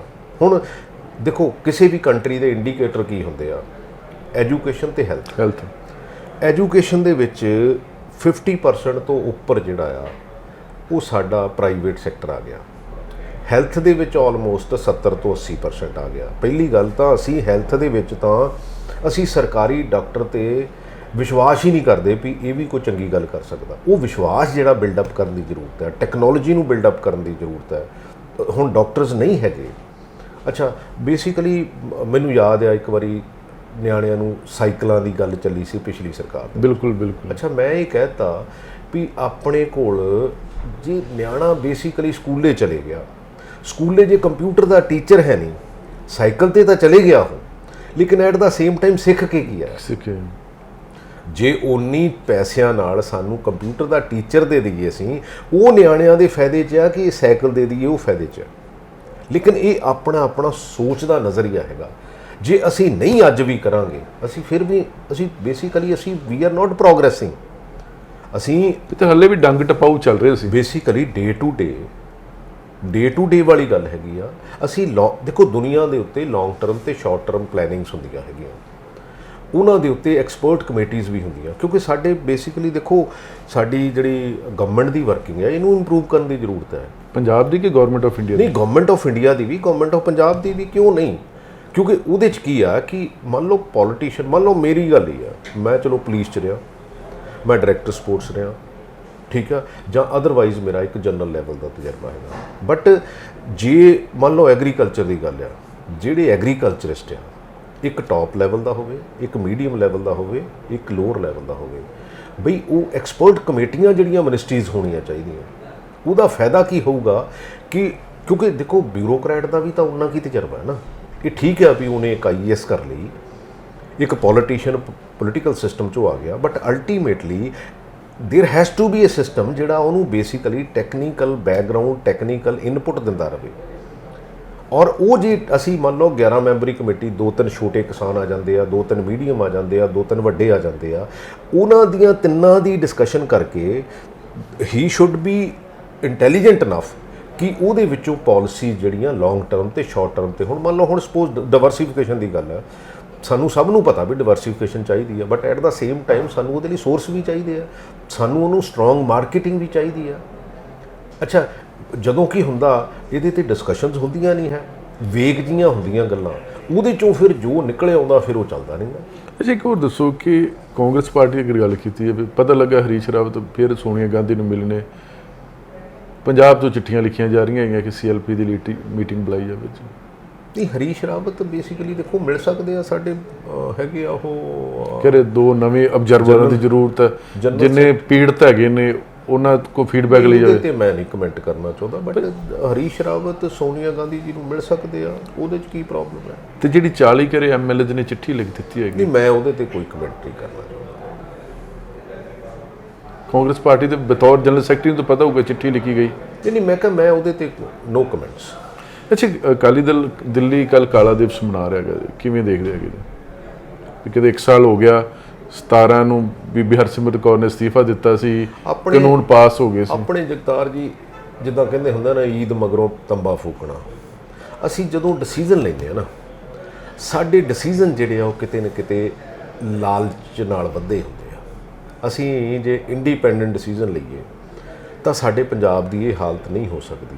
ਮੈਂ ਇਕੱਲੇ ਅਕਾਲੀ ਦਲ ਦੀ ਨਹੀਂ, ਰਿਐਲਿਟੀ 'ਚ ਨਹੀਂ ਇਕੱਲੇ ਅਕਾਲੀ ਦਲ ਦੀ ਗੱਲ ਕਰਦਾ, ਮਤਲਬ ਜਦੋਂ ਇਹ ਸਾਰਾ ਕੁਝ ਹੋਇਆ ਆਪਾਂ ਨੂੰ ਸਭ ਨੂੰ ਪਤਾ, ਐਵੇਂ ਆਪਾਂ ਕਈ ਵਾਰੀ ਘੁਮਾ ਫਿਰਾ ਕੇ ਦੇ ਵਰ very much part and parcel of the system. ਠੀਕ ਆ, ਇਹ ਤਾਂ ਬੇਸਿਕਲੀ ਬਾਅਦ 'ਚ ਲੋਕਾਂ ਦਾ ਪ੍ਰੈਸ਼ਰ, ਕਿਸਾਨਾਂ ਦਾ ਪ੍ਰੈਸ਼ਰ, ਇਹ ਉਨੀ ਕੁ ਗੱਲ ਹੀ ਹੈਗੀ ਆ। ਹੁਣ ਇਹ ਉਹਨੂੰ ਕਿਤੇ ਨਾ ਕਿਤੇ ਢੱਕਣ ਦੀ ਕੋਸ਼ਿਸ਼ ਕਰਦੇ ਆ ਵੀ ਅਸੀਂ ਤਾਂ ਵੀ ਕਰਤਾ ਜੀ, ਅਸੀਂ ਤਾਂ ਵੀ ਕਰਤਾ ਜੀ, ਅਸੀਂ ਆ ਵੀ ਕਰਤਾ, ਜਦੋਂ ਕਰਨ ਦੀ ਜ਼ਰੂਰਤ ਹੁੰਦੀ ਆ। ਮੇਰੀ ਲੜਾਈ ਕਾਹਦੀ ਆ? ਮੇਰੀ ਲੜਾਈ ਮਤਲਬ ਮੈਨੂੰ ਇਹ ਵੀ ਕਹਿੰਦੇ ਆ ਵੀ ਯਾਰ ਜਿਹੜੀ ਸਰਕਾਰ 'ਚ ਹੁੰਦਾ ਉਹਦੇ 'ਚ ਬੋਲਦਾ ਹੈ, ਪਰ ਯਾਰ ਅੱਜ ਜੋ ਕਰ ਸਕਦੇ ਆ ਉਹ ਕੱਲ੍ਹ ਨੂੰ ਨਹੀਂ ਹੋਣਾ। ਬਿਲਕੁਲ, ਪਿਛਲੇ ਸਮੇਂ ਤੋਂ ਤੁਸੀਂ ਸਿੱਖ ਸਕਦੇ ਆ, ਆਉਣ ਵਾਲੇ ਸਮੇਂ ਨੂੰ ਵਿਜ਼ੂਅਲਾਈਜ਼ ਕਰ ਸਕਦੇ ਆ, ਬਟ ਜੋ ਅੱਜ ਹੋਣਾ ਉਹ ਅੱਜ ਹੋਣਾ। ਮੈਂ ਇਸ਼ੂਜ਼ ਵੀ ਜੇ ਕੋਈ ਗੱਲ ਕਰਦਾ, ਮੈਂ ਪਹਿਲਾਂ ਕਮਰੇ 'ਚ ਬਹਿ ਕੇ ਕਰਦਾ, ਫਿਰ ਕਿਤੇ ਨਾ ਕਿਤੇ ਚਿੱਠੀ ਲਿਖ ਕੇ ਕਰਦਾ, ਫਿਰ ਉਹਦੇ ਤੋਂ ਬਾਅਦ ਜੇ ਨਹੀਂ ਕਿਤੇ ਸੁਣਦੇ ਫਿਰ ਪਬਲਿਕ ਪਲੇਟਫਾਰਮ ਤੇ ਵੀ ਆ ਜੀ। ਪਰ ਜਿਹੜੇ ਕੱਲ ਜਿਹੜਾ ਅਕਾਲੀ ਦਲ ਦਾ ਪ੍ਰੋਗਰਾਮ ਆ, ਤੁਸੀਂ ਲੱਗਦੇ ਕਿ ਸਾਰਾ ਲੀਪਾ ਪੋਤੀ ਹੈ? ਨਹੀਂ, ਪਿਓਰਲੀ ਲੀਪਾ ਪੋਤੀ ਆ, ਪਿਓਰਲੀ। ਐਕਚੁਅਲੀ ਦੇਖੋ, ਸਰਦਾਰ ਪ੍ਰਕਾਸ਼ ਸਿੰਘ ਬਾਦਲ ਜੀ ਦਾ ਬਹੁਤ ਵੱਡਾ ਪੋਲੀਟੀਕਲ ਤਜਰਬਾ, ਜਦੋਂ ਉਹਨਾਂ ਨੇ ਵੀ ਸਟੇਟਮੈਂਟ ਦੇ ਦਿੱਤੀ ਨਾ ਵੀ ਇਹ ਕਾਨੂੰਨ ਜਿਹੜੇ ਆ ਬਹੁਤ ਵਧੀਆ ਆ, ਫਿਰ ਆਪਣੇ ਕੋਲ ਹੁਣ ਕੁਛ ਹੋਰ, ਕਿਉਂਕਿ ਕਿਸੇ ਦੇਖੋ ਹਰ ਬੰਦੇ ਦੀ ਇੱਕ ਲੋਕਾਂ ਦੇ ਮਨ ਦੇ ਵਿੱਚ ਇੱਕ ਵੈਲਿਊ ਬਣੀ ਹੁੰਦੀ ਹੈ। ਅਕਾਲੀ ਦਲ ਬਾਦਲ ਮੀਨਸ ਕਿ ਪ੍ਰਕਾਸ਼ ਸਿੰਘ ਬਾਦਲ, ਠੀਕ ਹੈ ਨਾ। ਜਦੋਂ ਉਹਨੇ ਵੀ ਇਹ ਸਟੇਟਮੈਂਟ ਦੇ ਦਿੱਤੀ ਵੀ ਇਹ ਤਾਂ ਲੋਕੀ ਉਲਝਾਉਂਦੇ ਹੈਗੇ ਆ, ਇਹ ਤਾਂ ਬਹੁਤ ਵਧੀਆ ਕਾਨੂੰਨ ਹੈਗੇ ਆ, ਫਿਰ ਆਪਾਂ ਹੁਣ ਕਿਹੜੇ ਮੂੰਹ ਨਾਲ ਉਹਨੂੰ ਬੈਕ ਟਰੈਕ ਕਰਾਂਗੇ? ਬੀਜੇਪੀ ਵਾਲੇ ਕਹਿੰਦੇ ਤੇ ਉਹਨੇ ਦੋਸ਼ੀ ਇਹ ਬਿੱਲ ਸਾਰੇ ਹਮਾਇਤੀ ਹੈਗੇ, ਤੁਹਾਡੀ ਸਰਕਾਰ ਵੀ ਹਮਾਇਤੀ ਰਹੀ ਹੈ, ਮੀਟਿੰਗ ਅਟੈਂਡ ਕਰਦੀ ਰਹੀ ਹੈਗੀ ਜੀ। ਦੇਖੋ, ਮੀਟਿੰਗਾਂ ਅਟੈਂਡ ਕਰਨਾ ਇੱਕ ਗੱਲ ਹੈ, ਸਰਕਾਰ ਦਾ ਡਿਸੀਜਨ ਹੋਣਾ ਇੱਕ ਗੱਲ ਹੈ। ਮੰਨ ਲਓ ਸਪੋਜ਼ ਮੈਂ ਕਿਸੇ ਮੀਟਿੰਗ 'ਚ ਜਾਂਦਾ, ਮੇਰੇ ਮੇਬੀ ਉਹ ਜਿਹੜੇ ਮੀਟਿੰਗ ਦੇ ਮਿੰਟਸ ਹੈਗੇ ਆ ਉਹਦੇ ਵਿੱਚ ਕੋਈ ਵਾਰੀ ਰਿਕਾਰਡ ਕਰਦੇ, ਕਈ ਵਾਰੀ ਨਹੀਂ ਰਿਕਾਰਡ ਕਰਦੇ। ਅੱਛਾ, but at the same time that doesn't mean ਕਿ ਹਾਂ ਵੀ ਉਸ ਗੱਲ ਨਾਲ ਸਹਿਮਤੀ ਹੈਗੀ ਆ। ਦੇਖੋ, ਇਹਨੂੰ ਡਾਇਵਰਸੀਫਿਕੇਸ਼ਨ ਦੀ ਜ਼ਰੂਰਤ ਹੈਗੀ ਆ। ਅੱਛਾ, ਮੈਂ ਨਹੀਂ ਕਹਿੰਦਾ, ਮੈਂ ਕਿਸੇ ਬਿਜ਼ਨਸਮੈਨ ਦੇ ਅਗੇਂਸਟ ਨਹੀਂ ਹੈਗਾ, ਸਾਨੂੰ ਬਿਜ਼ਨਸਮੈਨ ਚਾਹੀਦੇ ਆ, ਬਟ ਅਸਲੀ ਗੱਲ ਹੈ ਜਦੋਂ ਪਾਲਿਸੀ ਮੇਕਰ ਜਾਂ ਪਾਲਿਸੀ ਘਾੜੇ ਜਿਹੜੇ ਆ, ਜਦੋਂ ਉਹ ਗਲਤੀਆਂ ਕਰਦੇ ਆ, ਗੱਲ ਤਾਂ ਉੱਥੇ ਆਉਂਦੀ ਆ। ਹੁਣ ਬਿਜ਼ਨਸਮੈਨ ਤਾਂ ਦੇਖੋ, ਬਿਜ਼ਨਸਮੈਨ ਤਾਂ ਚਾਹੂਗਾ ਵੀ ਮੈਂ ਮਤਲਬ ਬਹੁਤ ਵੱਡਾ ਬਿਜ਼ਨਸਮੈਨ ਬਣ ਜਾਵਾਂ, ਬਟ ਅਲਟੀਮੇਟਲੀ ਜਿਹੜਾ ਲੋਕਾਂ ਦਾ ਇੰਟਰਸਟ ਹੈ ਉਹ ਸਰਕਾਰਾਂ ਨੇ ਸੇਵ ਕਰਨਾ। ਅੱਛਾ, ਬਿਜ਼ਨਸ ਨੂੰ ਲੈ ਕੇ ਸਰਕਾਰ ਫਿਰ ਇੱਕ ਬਿਜ਼ਨਸ ਪ੍ਰੋਗਰਾਮ ਕਰਵਾ ਰਹੀ ਹੈ ਪੰਜਾਬ ਦੇ ਵਿੱਚ, ਬਿਜ਼ਨਸ ਕਿਸਾਨੀ ਅੰਦੋਲਨ ਕਰਕੇ ਠੱਪ ਵੀ ਹੋਇਆ ਹੈਗਾ। ਦੇਖੋ, ਕੈਪਟਨ ਅਮਰਿੰਦਰ ਸਿੰਘ ਦੀ ਸਟੇਟਮੈਂਟ ਹਾਲਾਂਕਿ ਉਹਨਾਂ ਦੀ ਆਈ ਕਿ ਤੋੜ ਮਰੋੜ ਕੇ ਪੇਸ਼ ਕੀਤੀ ਗਈ, ਪਰ ਬੀਜੇਪੀ ਕਹਿ ਰਹੀ ਕਿ ਹੁਣ ਕੈਪਟਨ ਅਮਰਿੰਦਰ ਸਿੰਘ ਚੋਣਾਂ ਕਰਕੇ ਸਾਰੀ ਗੇਮ ਕਰੇਗਾ। ਦੇਖੋ, ਹਰ ਫੀਲਡ ਦੀ ਸਾਨੂੰ ਰਿਕੁਆਇਰਮੈਂਟ ਆ। ਮੰਨ ਲਓ ਹੁਣ ਸਾਡੀ ਕਿਸਾਨੀ ਆ, ਸਾਨੂੰ ਪ੍ਰੋਸੈਸਿੰਗ ਯੂਨਿਟ ਦੀ ਉਹਦੀ ਸ਼ੈਲਫ ਲਾਈਫ ਲੰਮੀ ਕਰਨ ਲਈ ਸਾਨੂੰ ਪ੍ਰੋਸੈਸਿੰਗ ਯੂਨਿਟ ਦੀ ਤਾਂ ਜ਼ਰੂਰਤ ਹੈਗੀ ਆ ਬਈ। ਜਾਂ ਤਾਂ ਉਹ ਕੋਆਪਰੇਟਿਵ ਲੈਵਲ ਤੇ ਲੱਗ ਜਾਵੇ ਤਾਂ ਵੀ ਉਹਦੇ ਵਿੱਚ ਫੰਡਿੰਗ ਦੀ ਜ਼ਰੂਰਤ ਹੈਗੀ ਆ, ਜਾਂ ਫਿਰ ਕਿਸੇ ਬਿਜ਼ਨਸ ਹਾਊਸ ਤੋਂ ਲੱਗ ਜਾਵੇ। ਮੈਂ ਨਹੀਂ ਕਹਿੰਦਾ ਬਿਜ਼ਨਸ, ਬੀਜੇਪੀ ਵਾਲੇ ਕਹਿੰਦੇ ਕਿਵੇਂ ਉਹਨੇ ਸਰਕਾਰ ਨੇ ਖੁਦ ਬਿਜ਼ਨਸ ਰੋਕ ਕੇ ਰੱਖਿਆ ਪੰਜਾਬ। ਯਾਰ ਮੈਂ ਤੁਹਾਨੂੰ ਮੈਂ ਕਿਹਾ ਪਾਲਿਸੀਜ਼ ਦੀ ਪ੍ਰੋਬਲਮ ਆ, ਬਿਜ਼ਨਸਮੈਨ ਦੀ ਪ੍ਰੋਬਲਮ ਨਹੀਂ ਹੈਗੀ। ਦੇਖੋ ਜਿੰਨਾ ਪੋਟੈਂਸ਼ੀਅਲ ਪੰਜਾਬ 'ਚ ਆ ਉਹਨਾਂ ਕਿਸੇ ਹੋਰ ਜਗ੍ਹਾ ਹੈ ਨਹੀਂ, ਕਿਉਂਕਿ ਆਉਣ ਵਾਲਾ ਸਮਾਂ ਜਿਹੜਾ ਫੂਡ ਇੰਡਸਟਰੀ ਤੇ ਫਾਰਮਾਸਿਊਟੀਕਲ ਇੰਡਸਟਰੀ, ਠੀਕ ਹੈ ਨਾ, ਇਹਦਾ ਆਉਣ ਵਾਲਾ ਸਮਾਂ ਹੈਗਾ। ਕਿਉਂਕਿ ਦੁਨੀਆ ਦੇ ਉੱਤੇ ਹੁਣ ਜੋ ਹੋਇਆ ਕੋਵਿਡ ਨਾਲ ਹੋਇਆ, ਕੋਈ ਕਹਿੰਦੇ ਪ੍ਰੋਜੈਕਟਡ ਆ, ਕੋਈ ਕੁਛ ਕਹਿੰਦਾ, ਲੇਕਿਨ at the same time pharmaceutical industry ਤਾਂ ਗਰੋ ਕੀਤੀ ਹੈ। ਪਰ ਬੀਜੇਪੀ ਤੁਹਾਡੀ ਤਾਂ ਹਰ ਨੂੰ ਚਾਹੀਦਾ ਨਾ। ਬੀਜੇਪੀ ਤੁਹਾਡੀ ਸਰਕਾਰ ਨੂੰ ਘੇਰ ਰਹੀ ਇੱਥੋਂ ਤੱਕ ਕਿ ਉਹਨਾਂ ਦੇ ਓਮ ਪ੍ਰਕਾਸ਼ ਧਨਖੜ ਨੇ ਤੇ ਵੀ ਕਹਿ ਦਿੱਤਾ ਕਿ ਕਿਸਾਨੀ ਅੰਦੋਲਨ ਨੇ ਹਰਿਆਣੇ 'ਚ ਨਸ਼ਾ ਲੈ ਆਂਦਾ। ਨਹੀਂ ਚਲੋ ਉਹ ਤਾਂ ਦੇਖੋ ਉਹ ਜੋ ਮਰਜ਼ੀ ਕਹੀ ਜਾਣ, ਦੇਖੋ ਮੈਨੂੰ ਨਹੀਂ ਇਹਨਾਂ ਚੀਜ਼ਾਂ ਤੇ ਮੈਂ ਨਾ ਕਮੈਂਟ ਕਰਾਂ। ਇਹ ਇੱਦਾਂ ਦੀਆਂ ਗੱਲਾਂ ਹੁੰਦੀਆਂ ਜਿਹਦੇ ਤੇ ਮੈਨੂੰ ਨਹੀਂ ਲੱਗਦਾ ਵੀ ਪੋਲੀਟੀਕਲ ਬੰਦੇ ਨੂੰ ਕੋਈ ਕਮੈਂਟ ਕਰਨਾ ਚਾਹੀਦਾ। ਸਾਡਾ ਯੂਥ ਕਿਤੇ ਨਾ ਕਿਤੇ ਜਿਹੜਾ ਨਸ਼ਿਆਂ ਦੀ ਗ੍ਰਿਫਤ ਦੇ ਵਿੱਚ ਹੈਗਾ, ਐਗਰੈਸਿਵ ਹੈਗਾ, ਸਾਨੂੰ ਉਹਨਾਂ ਨੂੰ ਪੋਜ਼ਿਟਿਵ ਪਾਸੇ ਨੂੰ ਲਾਉਣ ਦੀ ਜ਼ਰੂਰਤ ਹੈਗੀ ਆ ਫਰਮਲੀ। ਕਹਿੰਦੇ ਜਿਹੜੇ ਸਿੰਘੂ ਬੈਠੇ ਜਾਂ ਉਹ ਉੱਥੇ ਉਹਦੇ ਕਰਕੇ ਜਿਹੜੇ ਕਿਸਾਨ ਪੰਜਾਬ ਤੋਂ ਆ ਕੇ ਬੈਠੇ ਉਹਦੇ ਕਰਕੇ ਪੂਰਾ ਇਲਾਕਾ ਨਸ਼ਿਆਂ ਦੀ ਦਲਦਲ 'ਚ ਆ ਗਿਆ। ਨਹੀਂ ਇੱਦਾਂ ਦੀ ਕੋਈ ਗੱਲ ਨਹੀਂ ਹੈ। ਦੇਖੋ ਜਗਤਾਰ ਜੀ, ਤੁਹਾਨੂੰ ਨਹੀਂ ਕੋਈ ਜ਼ਬਰਦਸਤੀ ਦੇ ਦਿੰਦਾ, ਮੈਨੂੰ ਨਹੀਂ ਕੋਈ ਜ਼ਬਰਦਸਤੀ ਦੇ ਦਿੰਦਾ, ਇਹ ਤਾਂ ਐਵੇਂ ਕਹਿਣ ਦੀਆਂ ਗੱਲਾਂ ਹੁੰਦੀਆਂ। ਦੇਖੋ ਕਈ ਵਾਰੀ ਕੀ ਹੁੰਦਾ ਕਿ ਸਾਡਾ ਯੂਥ ਜਿਹੜਾ ਹੈ ਪੰਜਾਬੀ ਐਗਰੈਸਿਵ ਜ਼ਰੂਰ ਹੈਗਾ, ਐਗਰੈਸਿਵ ਹੋਣ ਕਰਕੇ ਜਦੋਂ ਉਹਨੂੰ ਪਲੇਸਮੈਂਟ ਨਹੀਂ ਮਿਲਦੀ ਉਹ ਫਿਰ ਕਈ ਵਾਰੀ ਕਿਸੇ ਪਾਸੇ ਨੂੰ ਲੱਗ ਜਾਂਦਾ, ਕਈ ਵਾਰੀ ਮਾੜੇ ਪਾਸੇ ਨੂੰ ਲੱਗ ਜਾਂਦਾ। ਸਾਨੂੰ ਸੋਸ਼ਲ ਕੰਮ ਐਡਮਿਨਿਸਟ੍ਰੇਟਿਵਲੀ ਇਹਨੂੰ ਦੋਨੇ ਤਰ੍ਹਾਂ ਨਾਲ ਲੈਣਾ ਚਾਹੀਦਾ। ਕੱਲੀ ਐਡਮਿਨਿਸਟ੍ਰੇਟਿਵਲੀ ਵੀ ਦੇਖੋ ਜਿੱਥੇ ਡਿਮਾਂਡ, ਮੈਂ ਇੱਕ ਫਾਰਮਰ ਡੀਜੀ ਸੀਗੇ ਮਹਾਰਾਸ਼ਟਰ ਦੇ, ਮੈਂ ਉਹਨਾਂ ਦਾ ਇੱਕ ਆਰਟੀਕਲ ਪੜ੍ਹ ਰਿਹਾ ਸੀ ਵੀ ਜਿੱਥੇ ਡਿਮਾਂਡ ਹੈਗੀ ਆ ਸਪਲਾਈ ਕਿਸੇ ਨਾ ਕਿਸੇ ਫਾਰਮੇਸ਼ਨ 'ਚ ਪਹੁੰਚ ਜਾਣੀ, ਚਾਹੇ ਉਹ ਮਹਿੰਗੇ ਭਾਅ ਪਹੁੰਚ ਜਾਵੇ ਚਾਹੇ ਕਿਸੇ ਤਰ੍ਹਾਂ ਪਹੁੰਚ ਜਾਵੇ, ਬਟ ਜੇ ਉੱਥੇ ਡਿਮਾਂਡ ਹੀ ਨਹੀਂ ਹੋਊਗੀ ਤਾਂ ਫਿਰ ਉੱਥੇ ਸਪਲਾਈ ਦੀ ਚਾਂਸ। ਅਕਾਲੀ ਦਲ ਨੇ 64 ਉਮੀਦਵਾਰ ਪਹਿਲਾਂ ਘੋਸ਼ਿਤ ਕਰ ਦਿੱਤੇ ਹੈਗੇ, ਕਾਂਗਰਸ ਹਮੇਸ਼ਾ ਦੇਰ ਨਾ ਕਰਦੀ ਹੈ। ਐਰਕੀ ਪੰਜਾਬ ਕਾਂਗਰਸ ਵੱਲੋਂ ਹੋਏਗੀ ਅਪੀਲ ਕਿ ਘੱਟੋ ਘੱਟ ਕੋਸ਼ਿਸ਼ ਹੈਗੀ ਆ ਵੀ ਆਪਾਂ ਮਤਲਬ ਠੀਕ ਐਡਵਾਂਸ ਤਾਂ ਕਿ ਉਹਨੂੰ ਰਿਐਕਟ ਕਰਨ ਲਈ ਜਿਹੜਾ ਆ ਉਹ ਸਮਾਂ ਮਿਲ ਜਾਵੇ। ਸੋ ਮੇਰਾ ਖਿਆਲ ਹੈ ਵੀ ਇਸ ਗੱਲ ਨੂੰ ਅਸੀਂ ਜ਼ਰੂਰ ਪਰਸੂ ਕਰਾਂਗੇ ਵੀ ਤਾਂ ਕਿ ਸਮੇਂ ਸਿਰ ਉਨਾ ਸਮਾਂ ਜਿਹੜਾ ਉਹ ਉਹਨਾਂ ਕੈਂਡੀਡੇਟਸ ਨੂੰ ਮਿਲ ਜਾਵੇ ਤਾਂ ਕਿ ਜਿਹੜੀ ਆਪਣੀ ਗੱਲ ਆ ਉਹ ਲੋਕਾਂ ਸਾਰਿਆਂ ਦੇ ਵਿੱਚ ਕਹਿ ਸਕਣ। ਇਹ ਕੁੱਲ ਮਿਲਾ ਕੇ ਸਮਾਂ ਬਹੁਤ ਘੱਟ। ਬੀਜੇਪੀ ਨੂੰ ਕਿੱਥੇ ਦੇਖਦੇ ਤੁਸੀਂ, ਅਕਾਲੀ ਦਲ ਨੂੰ ਕਿੱਥੇ ਦੇਖਦੇ, ਆਪ ਨੂੰ ਕਿੱਥੇ ਦੇ, ਜਾਂ 22 'ਚ ਕਾਂਗਰਸ ਪਾਰਟੀ ਦਾ ਮੁਕਾਬਲਾ ਕਿਹਦੇ ਨਾਲ ਹੋਏਗਾ? ਦੇਖੋ ਅੱਜ ਦੀ ਤਰੀਕ 'ਚ ਥੋੜ੍ਹਾ ਜਿਹਾ ਟਰਮੋਇਲ ਹੈਗਾ, ਲੋਕਾਂ ਦੇ ਮਨਾਂ ਦੇ ਵਿੱਚ ਦੁਬਿਧਾ ਹੈਗੀ ਆ, ਬਟ ਮੈਨੂੰ ਲੱਗਦਾ ਹੈ ਸਾਰੇ ਪਾਰਟੀਆਂ ਪ੍ਰਤੀ ਦੁਬਿਧਾ ਹੈਗੀ ਆ ਸਾਡੀ। ਕਿਉਂਕਿ ਦੇਖੋ ਐਂਟੀ ਇਨਕੰਬੈਂਸੀ ਵੀ ਹੈਗੀ, ਇਹਦੇ 'ਚ ਕੋਈ ਦੋਰਾਮਾ ਨਹੀਂ। ਜਦੋਂ ਵੀ ਕੋਈ ਸਰਕਾਰ ਹੁੰਦੀ ਉਹਦੀ ਐਂਟੀ ਇਨਕੰਬੈਂਸੀ ਹੁੰਦੀ ਆ। ਕੁਛ ਚੀਜ਼ਾਂ ਸਾਡੀਆਂ ਕਰਨ ਵਾਲੀਆਂ ਵੀ ਹੈਗੀਆਂ ਜਿਹੜੀਆਂ ਅਸੀਂ ਹੋਪ ਕਰਦੇ ਹਾਂ ਕਿ ਅਸੀਂ ਆਹ 2-3 ਮਹੀਨਿਆਂ 'ਚ ਕਰਾਂਗੇ। ਅਤੇ ਆਪ ਕੋਲ ਲੀਡਰਸ਼ਿਪ ਕੋਈ ਨਹੀਂ, ਕਿਉਂਕਿ ਅਲਟੀਮੇਟਲੀ ਜੇ ਲੀਡਰਸ਼ਿਪ ਹੀ ਨਹੀਂ ਹੈ ਤਾਂ ਫਿਰ ਐਂਡ ਆਫ ਦਾ ਡੇ ਇਹ ਚੱਲਣਾ ਕਿਵੇਂ ਆ। ਅੱਛਾ, ਅਕਾਲੀ ਦਲ ਦਾ ਲੋਕਾਂ ਨੂੰ ਐਕਸਪੋਜ਼ ਹੋ ਚੁੱਕਿਆ। ਬੀਜੇਪੀ ਬੇਸਿਕਲੀ ਪਿਛਲੇ 9-10 ਮਹੀਨਿਆਂ ਤੋਂ ਸਾਡੇ ਕਿਸਾਨ ਜਿਹੜੇ ਆ ਉਹ ਬੇਸਿਕਲੀ ਸਟਰਗਲ ਕਰ ਰਹੇ। ਇੰਨੀ ਜਿੱਦ ਨਹੀਂ ਕਰਨੀ ਚਾਹੀਦੀ। ਮੰਨ ਲਓ ਤੁਸੀਂ ਕਹਿੰਦੇ ਆ ਵੀ ਇਹ ਕਿਸਾਨਾਂ ਦੀ ਫੇਵਰ 'ਚ ਆ, ਮੈਂ ਕਹਿੰਦਾ ਚਲੋ ਜੇ ਮੰਨ ਲਓ ਤੁਸੀਂ ਤੁਹਾਡੇ ਕਹਿਣ ਮੁਤਾਬਕ ਹੋਣਗੀ, ਉਹਨੂੰ ਵਿਡਰਾਅ ਕਰ ਲਓ। ਵਿਡਰਾਅ ਕਰਕੇ ਕਿਸਾਨਾਂ ਨੂੰ ਇੱਕ ਕਮੇਟੀ ਬਣਾ ਦਿਓ ਵੀ ਅਸੀਂ 3 ਮਹੀਨਿਆਂ 'ਚ ਜਾਂ 6 ਮਹੀਨਿਆਂ 'ਚ ਆਉਣ ਵਾਲੇ ਸਮੇਂ 'ਚ ਫੈਸਲਾ ਲਵਾਂਗੇ, ਠੀਕ ਹੈ ਨਾ। ਅਤੇ ਯਾਰ ਬੇਸਿਕਲੀ ਇੰਨੀ ਧੁੱਪ, ਇੰਨੀ ਗਰਮੀ, ਇੰਨੇ ਸਾਰੇ ਮੌਸਮ ਵਿਚਾਰਿਆਂ ਦੇ ਪਿੰਡੇ ਦੇ ਝੱਲੇ ਆ, ਔਰ ਇੰਨੀ એનર્ਜੀ ਵੀ ਵੇਸਟ ਹੋਈ ਆ। ਗਵਰਨਮੈਂਟ ਆਫ ਇੰਡੀਆ ਦੀ ਵੀ ਨੁਕਸਾਨ ਹੋਇਆ, ਪੰਜਾਬ ਦਾ ਨੁਕਸਾਨ ਵੀ ਹੋਇਆ, ਹਰਿਆਣੇ ਦਾ ਨੁਕਸਾਨ ਵੀ ਹੋਇਆ। ਐਂਡ ਆਫ ਦਾ ਡੇ ਤਾਂ ਲੋਕਾਂ ਦਾ ਹੀ ਨੁਕਸਾਨ ਹੋਇਆ ਨਾ। ਸਾਨੂੰ ਪੋਲੀਟੀਕਲ ਲੈਵਲ ਤੇ ਬੀਜੇਪੀ ਦੇ ਸ਼ਰੇਆਮ ਕਹਿ ਰਹੀ ਹੈ ਕਿ ਇਹਦੇ ਪਿੱਛੇ ਹੈ ਹੀ ਕੈਪਟਨ ਅਮਰਿੰਦਰ ਸਿੰਘ ਦੀ ਸਰਕਾਰ ਹੈ। ਕੈਪਟਨ ਖੁਦ ਸਮਝੇ ਨਹੀਂ, ਇਹਦਾ ਮਤਲਬ ਕਾਨੂੰਨ ਅਸੀਂ ਬਣਾਤੇ, ਕਾਨੂੰਨ ਤਾਂ ਉਹਨਾਂ ਨੇ ਬਣਾਏ ਆ। ਮੰਨ ਲਓ ਜੇ ਕੈਪਟਨ ਅਮਰਿੰਦਰ ਸਿੰਘ ਦੀ ਸਰਕਾਰ ਹੈਗੀ ਵੀ ਆ ਤੇ ਤੁਸੀਂ ਉਹਨਾਂ ਨੂੰ ਵਿਡਰਾਅ ਕਰ ਲਓ। ਵਿਡਰਾਅ ਕਰਕੇ ਤੁਸੀਂ ਕਹੋ ਵੀ ਅਸੀਂ ਇਹਦੀਆਂ ਕਮੇਟੀ ਬਣਾਤੀ ਆ, ਕਿਸਾਨਾਂ ਨੂੰ ਵਿੱਚ ਇਹਦੇ ਇਨਵੋਲਵ ਕਰ ਲਿਆ, ਤੇ ਅਸੀਂ ਜਿਹੜੇ ਆਉਣ ਵਾਲੇ ਸਮੇਂ ਦੇ ਵਿੱਚ ਇਹਨਾਂ ਨਾਲ ਜੋ ਐਕਸਪਰਟ ਓਪੀਨੀਅਨ, ਕਿਉਂਕਿ ਉਹ ਜੇ ਚੰਗੀ ਚੀਜ਼ ਕਹਿੰਦੇ ਆ ਤਾਂ ਉਹ ਚੰਗਾ ਪਾਸਾ ਕਿਸਾਨਾਂ ਦੇ ਸਾਹਮਣੇ ਕਹਿੰਦੇ ਕਿ ਸਾਨੂੰ ਰੋਕਿਆ ਜਾ ਰਿਹਾ, ਡੱਕਿਆ ਜਾ ਰਿਹਾ, ਸਾਡੇ ਕੱਪੜੇ ਪਾੜੇ ਜਾ ਰਹੇ ਨੇ, ਸਾਨੂੰ ਚੋਣ ਪ੍ਰਚਾਰ ਕਰ ਤੋਂ ਰੋਕਿਆ ਜਾ ਰਿਹਾ। ਬਈ ਜੇ ਤੁਸੀਂ ਵਿਡਰਾਅ ਕਰ ਲਓ ਤੁਹਾਨੂੰ ਕੌਣ ਰੋਕੂਗਾ? ਕਿਸਾਨ ਕੀ ਮੰਗ ਕਰਦਾ? ਉਹ ਕਹਿੰਦਾ 3 ਕਾਲੇ ਕਾਨੂੰਨ ਆ, ਇਹਨੂੰ ਰੱਦ ਕਰੋ।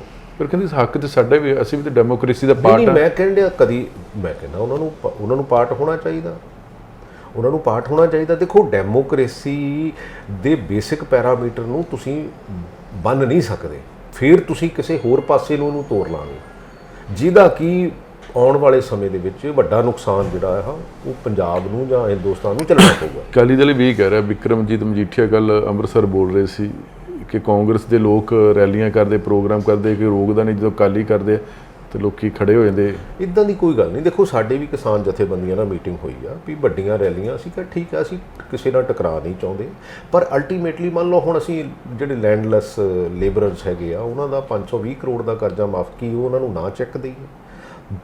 ਮੰਨ ਲਓ ਕਿਤੇ 100-200 ਬੰਦਾ ਇਕੱਠਾ ਹੁੰਦਾ ਆ ਜਾਂ ਕਿਤੇ ਵਰਕਰਸ ਮੀਟਿੰਗ ਹੁੰਦੀ ਆ, ਫਿਰ ਆਪਾਂ ਇਹਦਾ ਮਤਲਬ ਇਹ ਹੋਇਆ ਵੀ ਆਪਾਂ ਗਵਰਨਮੈਂਟ ਦੀ ਵਰਕਿੰਗ ਨੂੰ ਹੀ ਸਟਾਲ ਕਰ ਲਾਂਗੇ, ਆਪਾਂ ਉਹਨਾਂ ਨੂੰ ਹੀ ਰੋਕ ਲਾਂਗੇ। ਫਿਰ ਆਪਾਂ ਇੱਕ ਮੈਸੇਜ ਦੇਣਾ ਚਾਹੁੰਦੇ ਆ ਵੀ ਹਾਂ ਵੀ ਪੰਜਾਬ ਦੇ ਵਿੱਚ ਪੋਲੀਟੀਕਲ ਸਿਸਟਮ ਡਿਫੰਕਟ ਹੋ ਗਿਆ। ਇਹ ਤਾਂ ਨਹੀਂ ਕਿਤੇ ਅਸੀਂ ਆਪ ਹੀ ਪ੍ਰਮੋਟ ਕਰਨ ਲੱਗ ਪਏ ਵੀ ਹਾਂ ਵੀ ਬੀਜੇਪੀ ਇੱਥੇ ਗਵਰਨਰ ਰਾਜ ਲਾ ਦੇਵੇ। ਅੱਛਾ, ਗਵਰਨਰ ਰਾਜ ਦਾ ਪਿਛਲੀਆਂ ਸਮਿਆਂ ਦੇ ਵਿੱਚ ਪੰਜਾਬ ਨੂੰ ਕਿਹੜਾ ਖਮਿਆਜਾ ਭੁਗਤਣਾ ਨਹੀਂ ਪਿਆ? ਨੁਕਸਾਨ ਹੀ ਹੋਇਆ। ਸੋ ਇਸ ਕਰਕੇ ਅਸੀਂ ਉਸ ਨੁਕਸਾਨ ਵੱਲ ਨੂੰ ਦੇਖੋ, ਕਿਸਾਨੀ ਦਾ ਮਸਲਾ ਹੱਲ ਹੋ ਜਾਵੇ, ਪੰਜਾਬ ਦੀ ਸ਼ਾਂਤੀ ਭੰਗ ਨਾ ਹੋਵੇ, ਪੰਜਾਬ ਦਾ ਫਾਈਨੈਂਸ਼ੀਅਲੀ ਨੁਕਸਾਨ ਨਾ ਹੋਵੇ, ਤੇ ਸਾਡਾ ਭਾਈਚਾਰਾ ਜਿਹੜਾ ਬਣਿਆ ਰਵੇ। ਤੁਹਾਡੀ ਪੁਲਿਸ ਤੇ ਰੋਜ਼ ਹੀ ਕੋਈ ਨਾ ਕੋਈ ਟਿਫਨ ਬੰਬ ਫੜ ਲੈਂਦੀ। ਅਲਟੀਮੇਟਲੀ ਉਹ ਤਾਂ ਜੇ ਇੰਟੈਲੀਜੈਂਸ ਏਜੰਸੀਆਂ ਹੈਗੀਆਂ, ਜਿਹੜਾ ਪੁਲਿਸ ਦੀ ਵਰਕਿੰਗ ਹੈਗੀ, ਉਹ ਤਾਂ ਉਹ ਦੇਖਣਗੇ। ਤਾਂ ਲੱਗਦਾ ਕਿ ਜਿੱਦਾਂ ਦੇ ਹਾਲਾਤ ਬਣ ਰਹੇ ਜਾਂ ਕੋਸ਼ਿਸ਼ ਹੋ ਰਹੀ ਹੈ ਕਿ ਵਾਕਈ ਸੈਂਟਰ 356 ਦਾ ਯੂਜ਼ ਕਰਕੇ ਆਰਟੀਕਲ ਦਾ ਪੰਜਾਬ 'ਚ ਰਾਸ਼ਟਰਪਤੀ ਰਾਜ ਲਾ ਸਕਦੀ ਹੈਗੀ। ਦੇਖੋ ਬਦਕਿਸਮਤੀ ਹੋਊਗੀ, ਸਾਨੂੰ ਸਾਰਿਆਂ ਨੂੰ ਸਹਿਰਦ ਹੋਣ ਦੀ ਅਕ੍ਰੋਸ ਦਾ ਪਾਰਟੀ ਲਾਈਨ। ਨਹੀਂ ਮਹਿਸੂਸ ਕਰਦੇ ਇਦਾਂ ਦੇ ਹਾਲਾਤ ਬਣ ਰਹੇ ਨੇ? ਦੇਖੋ ਹਾਲਾਤ ਤਾਂ ਬਹੁਤੇ ਚੰਗੇ ਨਹੀਂ ਹੈਗੇ, ਇਹਦੇ 'ਚ ਕੋਈ ਦੋ ਰਾਮਾ ਨਹੀਂ। ਪੋਲੀਟੀਕਲੀ ਆਉਣ ਵਾਲਾ ਸਮਾਂ ਕਿਤੇ ਕਿਓਸ ਨਾ ਹੋ ਜਾਵੇ। ਮੈਂ ਤਾਂ ਇਹ ਕਹਿੰਦਾ ਹੁੰਦਾ ਕਿ ਯਾਰ ਬਹੁਤ ਇੰਟੈਲੀਜੈਂਟਲੀ, ਬਹੁਤ ਸਿਆਣਪ ਨਾਲ, ਸੁਹਿਰਦਤਾ ਨਾਲ ਸਾਨੂੰ ਸਮੇਂ ਤੇ ਡਿਸੀਜਨ ਲੈਣ ਦੀ ਜ਼ਰੂਰਤ ਹੈ। ਮਤਲਬ ਇੱਕ ਜਿਹੜੀ ਮੀਟਿੰਗ ਆ ਕਿਸਾਨਾਂ ਨੇ ਬੁਲਾਈ ਸਾਰੀਆਂ ਪਾਰਟੀਆਂ ਦੇ, ਹੁਣ ਸਾਰੀਆਂ ਪਾਰਟੀਆਂ ਨੂੰ ਵੀ ਕਿਸਾਨ ਬੁਲਾ ਲੈਣੇ ਚਾਹੀਦੇ ਹੈਗੇ ਕਿ ਪੰਜਾਬ ਦਾ ਮਾਹੌਲ ਨਾ ਵਿਗੜੇ ਤੇ ਸਾਨੂੰ ਰਲ ਮਿਲ ਕੇ ਕੁਝ ਹੋਰ ਸਿੱਟੇ ਕੱਢ ਲੈਣੇ ਚਾਹੀਦੇ। ਟਾਈਮ ਟੂ ਟਾਈਮ ਸਰਕਾਰਾਂ ਨੇ ਬੇਸਿਕਲੀ, ਅਸੀਂ ਤਾਂ ਆਲ ਪਾਰਟੀ ਮੀਟਿੰਗ ਵੀ ਸੱਦੀ ਆ, ਕਿਸਾਨਾਂ ਨੂੰ ਵੀ ਸੱਦਿਆ ਹੈਗਾ, ਕਿਸਾਨ ਮਿਲਦੇ ਵੀ ਹੈਗੇ ਆ, ਸਰਕਾਰ ਨੂੰ ਵੀ ਮਿਲਦੇ ਆ, ਅਲੱਗ-ਅਲੱਗ ਪੋਲੀਟੀਕਲ ਪਾਰਟੀਆਂ ਨੂੰ ਵੀ ਮਿਲਦੇ ਆ, ਉਹਨਾਂ ਦੇ ਆਪਣੇ ਵਿਊ ਪੁਆਇੰਟ ਹੈਗੇ ਆ, ਪੋਲੀਟੀਕਲ ਪਾਰਟੀਆਂ ਦੇ ਆਪਣੇ ਵਿਊ ਪੁਆਇੰਟ ਹੈਗੇ ਆ। ਦੇਖੋ ਡੈਮੋਕ੍ਰੇਸੀ ਦੇ ਵਿੱਚ ਸਾਨੂੰ ਇਹ 3-4 ਚੀਜ਼ਾਂ ਅਸੀਂ ਰੱਖ ਲਈਏ, ਬਾਕੀ ਤਾਂ ਹਰ ਬੰਦੇ ਦਾ ਆਪਣਾ ਵਿਊ ਹੈਗਾ। ਅੱਛਾ, ਇੱਕ ਆਖਰੀ ਸਵਾਲ, ਹੁਣ 2022 ਦੇ ਵਿੱਚ ਹੁਣ ਕਾਂਗਰਸ ਪਾਰਟੀ ਦਾ ਲਾੜਾ ਕੌਣ ਹੋਏਗਾ? ਨਵਜੋਤ ਸਿੰਘ ਸਿੱਧੂ ਜਾਂ ਪ੍ਰਗਟ ਸਿੰਘ ਜਾਂ ਕੈਪਟਨ ਅਮਰਿੰਦਰ ਸਿੰਘ? ਦੇਖੋ ਗੱਲ ਇਹ ਆ ਕਿ ਇਹ ਤਾਂ ਹਾਈ ਕਮਾਂਡ ਸਾਡੇ ਤਾਂ ਬੇਸਿਕਲੀ ਡਿਸਾਈਡ ਕਰਦੀ ਹੈ। ਜੋ ਵੀ ਹੋਊਗਾ ਮੈਨੂੰ ਨਹੀਂ ਪਤਾ, ਕਿਉਂਕਿ ਮੈਂ am not in A position ਕਿ ਹਾਂ ਵੀ ਜੋ ਵੀ ਹੋਊਗਾ ਉਹ ਠੀਕ ਹੋਊਗਾ। ਤੁਸੀਂ ਕੀ ਮੰਨ ਚਾਹੁੰਦੇ ਜੀ? ਨਹੀਂ, ਮੇਰੇ ਚਾਹੁਣ ਨਾ ਚਾਹੁਣ ਨਾ ਤਾਂ ਮੈਂ ਤਾਂ ਆਪਣਾ ਵਿਊ ਪੁਆਇੰਟ ਪਾਰਟੀ ਪਲੇਟਫਾਰਮ ਤੇ ਰੱਖਦਾ ਹੁੰਦਾ। ਮੇਰੇ ਚਾਹੁਣ ਜਾਂ ਨਾ ਚਾਹੁਣ ਨਾਲ ਤਾਂ ਕੁਛ ਜ਼ਿੰਦਗੀ ਦੇ ਵਿੱਚ ਕੁਛ ਕੁ ਚੀਜ਼ਾਂ ਡਿਸਟਾਈਨਡ ਹੁੰਦੀਆਂ, ਉਹਨੂੰ ਕੋਈ ਰੋਕਿਆ ਨਹੀਂ ਜਾ ਸਕਦਾ ਕਿਤੇ ਵੀ। ਨਹੀਂ, ਪਹਿਲਾਂ ਤੁਸੀਂ ਅਕਸਰ ਕਹਿੰਦੇ ਰਹੇ ਕਿਉਂਕਿ ਹੁਣ ਪਾਰਟੀ ਦੀ ਜ਼ਿੰਮੇਵਾਰੀ ਵੀ ਆ ਗਈ ਹੈ, ਪਹਿਲਾਂ ਅਕਸਰ ਕਹਿੰਦੇ ਹੁੰਦੇ ਕਿ ਜੇ ਹਾਲਾਤ ਹੋਏ ਤੇ ਫਿਰ ਪਿੰਡਾਂ 'ਚ ਜਾਣਾ ਔਖਾ ਹੋ ਜਾਊਗਾ, ਜਵਾਬ ਤਲਬੀ ਬਹੁਤ ਹੈ, ਕਿਉਂਕਿ ਤੁਹਾਡੇ 18 ਨਿਕਾਤੀ ਪ੍ਰੋਗਰਾਮ ਵੀ ਉੱਥੇ ਰੁਕਿਆ ਹੈਗਾ।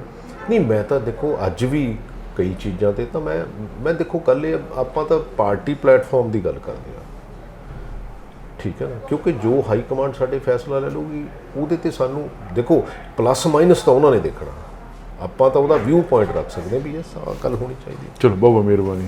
ਇਸਨ ਸਰਦਾਰ ਪ੍ਰਗਟ ਸਿੰਘ, ਜਿੱਥੋਂ ਤੱਕ ਪੰਜਾਬ ਵਿਧਾਨ ਸਭਾ 2022 ਦਾ ਮਸਲਾ ਉਹਨੂੰ ਲੈ ਕੇ ਕਾਂਗਰਸ ਪਾਰਟੀ ਨੇ ਆਪਣੀ ਰੂਪਰੇਖਾ ਤਿਆਰ ਕਰ ਲਿਆ, ਪਰ ਵੱਡਾ ਸਵਾਲ ਹੈ ਕਿ ਕੀ ਜਿਸ ਤਰ੍ਹਾਂ ਪੰਜਾਬ ਦੇ ਵਿੱਚ ਹਾਲਾਤ ਆ, ਉਹਨਾਂ ਹਾਲਾਤਾਂ 'ਤੇ ਗੱਲ ਕਰੀਏ ਤੇ ਜਨਤਾ ਦਾ ਪੋਲੀਟੀਕਲ ਪਾਰਟੀਆਂ ਪ੍ਰਤੀ ਵਿਸ਼ਵਾਸ ਘਟਿਆ। ਜੇ ਘਟਿਆ ਤਾਂ ਵਾਕਈ ਸੋਚਣ ਵਾਲੀ ਗੱਲ ਆ, ਕਿਉਂਕਿ ਅਲਟੀਮੇਟ ਨੁਕਸਾਨ ਪੰਜਾਬ ਦਾ ਹੋਏਗਾ। ਤੁਸੀਂ ਇਸ ਤਰ੍ਹਾਂ ਹੀ ਦੇਖਦੇ ਰਹੋ 10 ਅਮਰ ਨਿਊਜ਼। ਤੁਹਾਡਾ ਬਹੁਤ ਬਹੁਤ ਧੰਨਵਾਦ।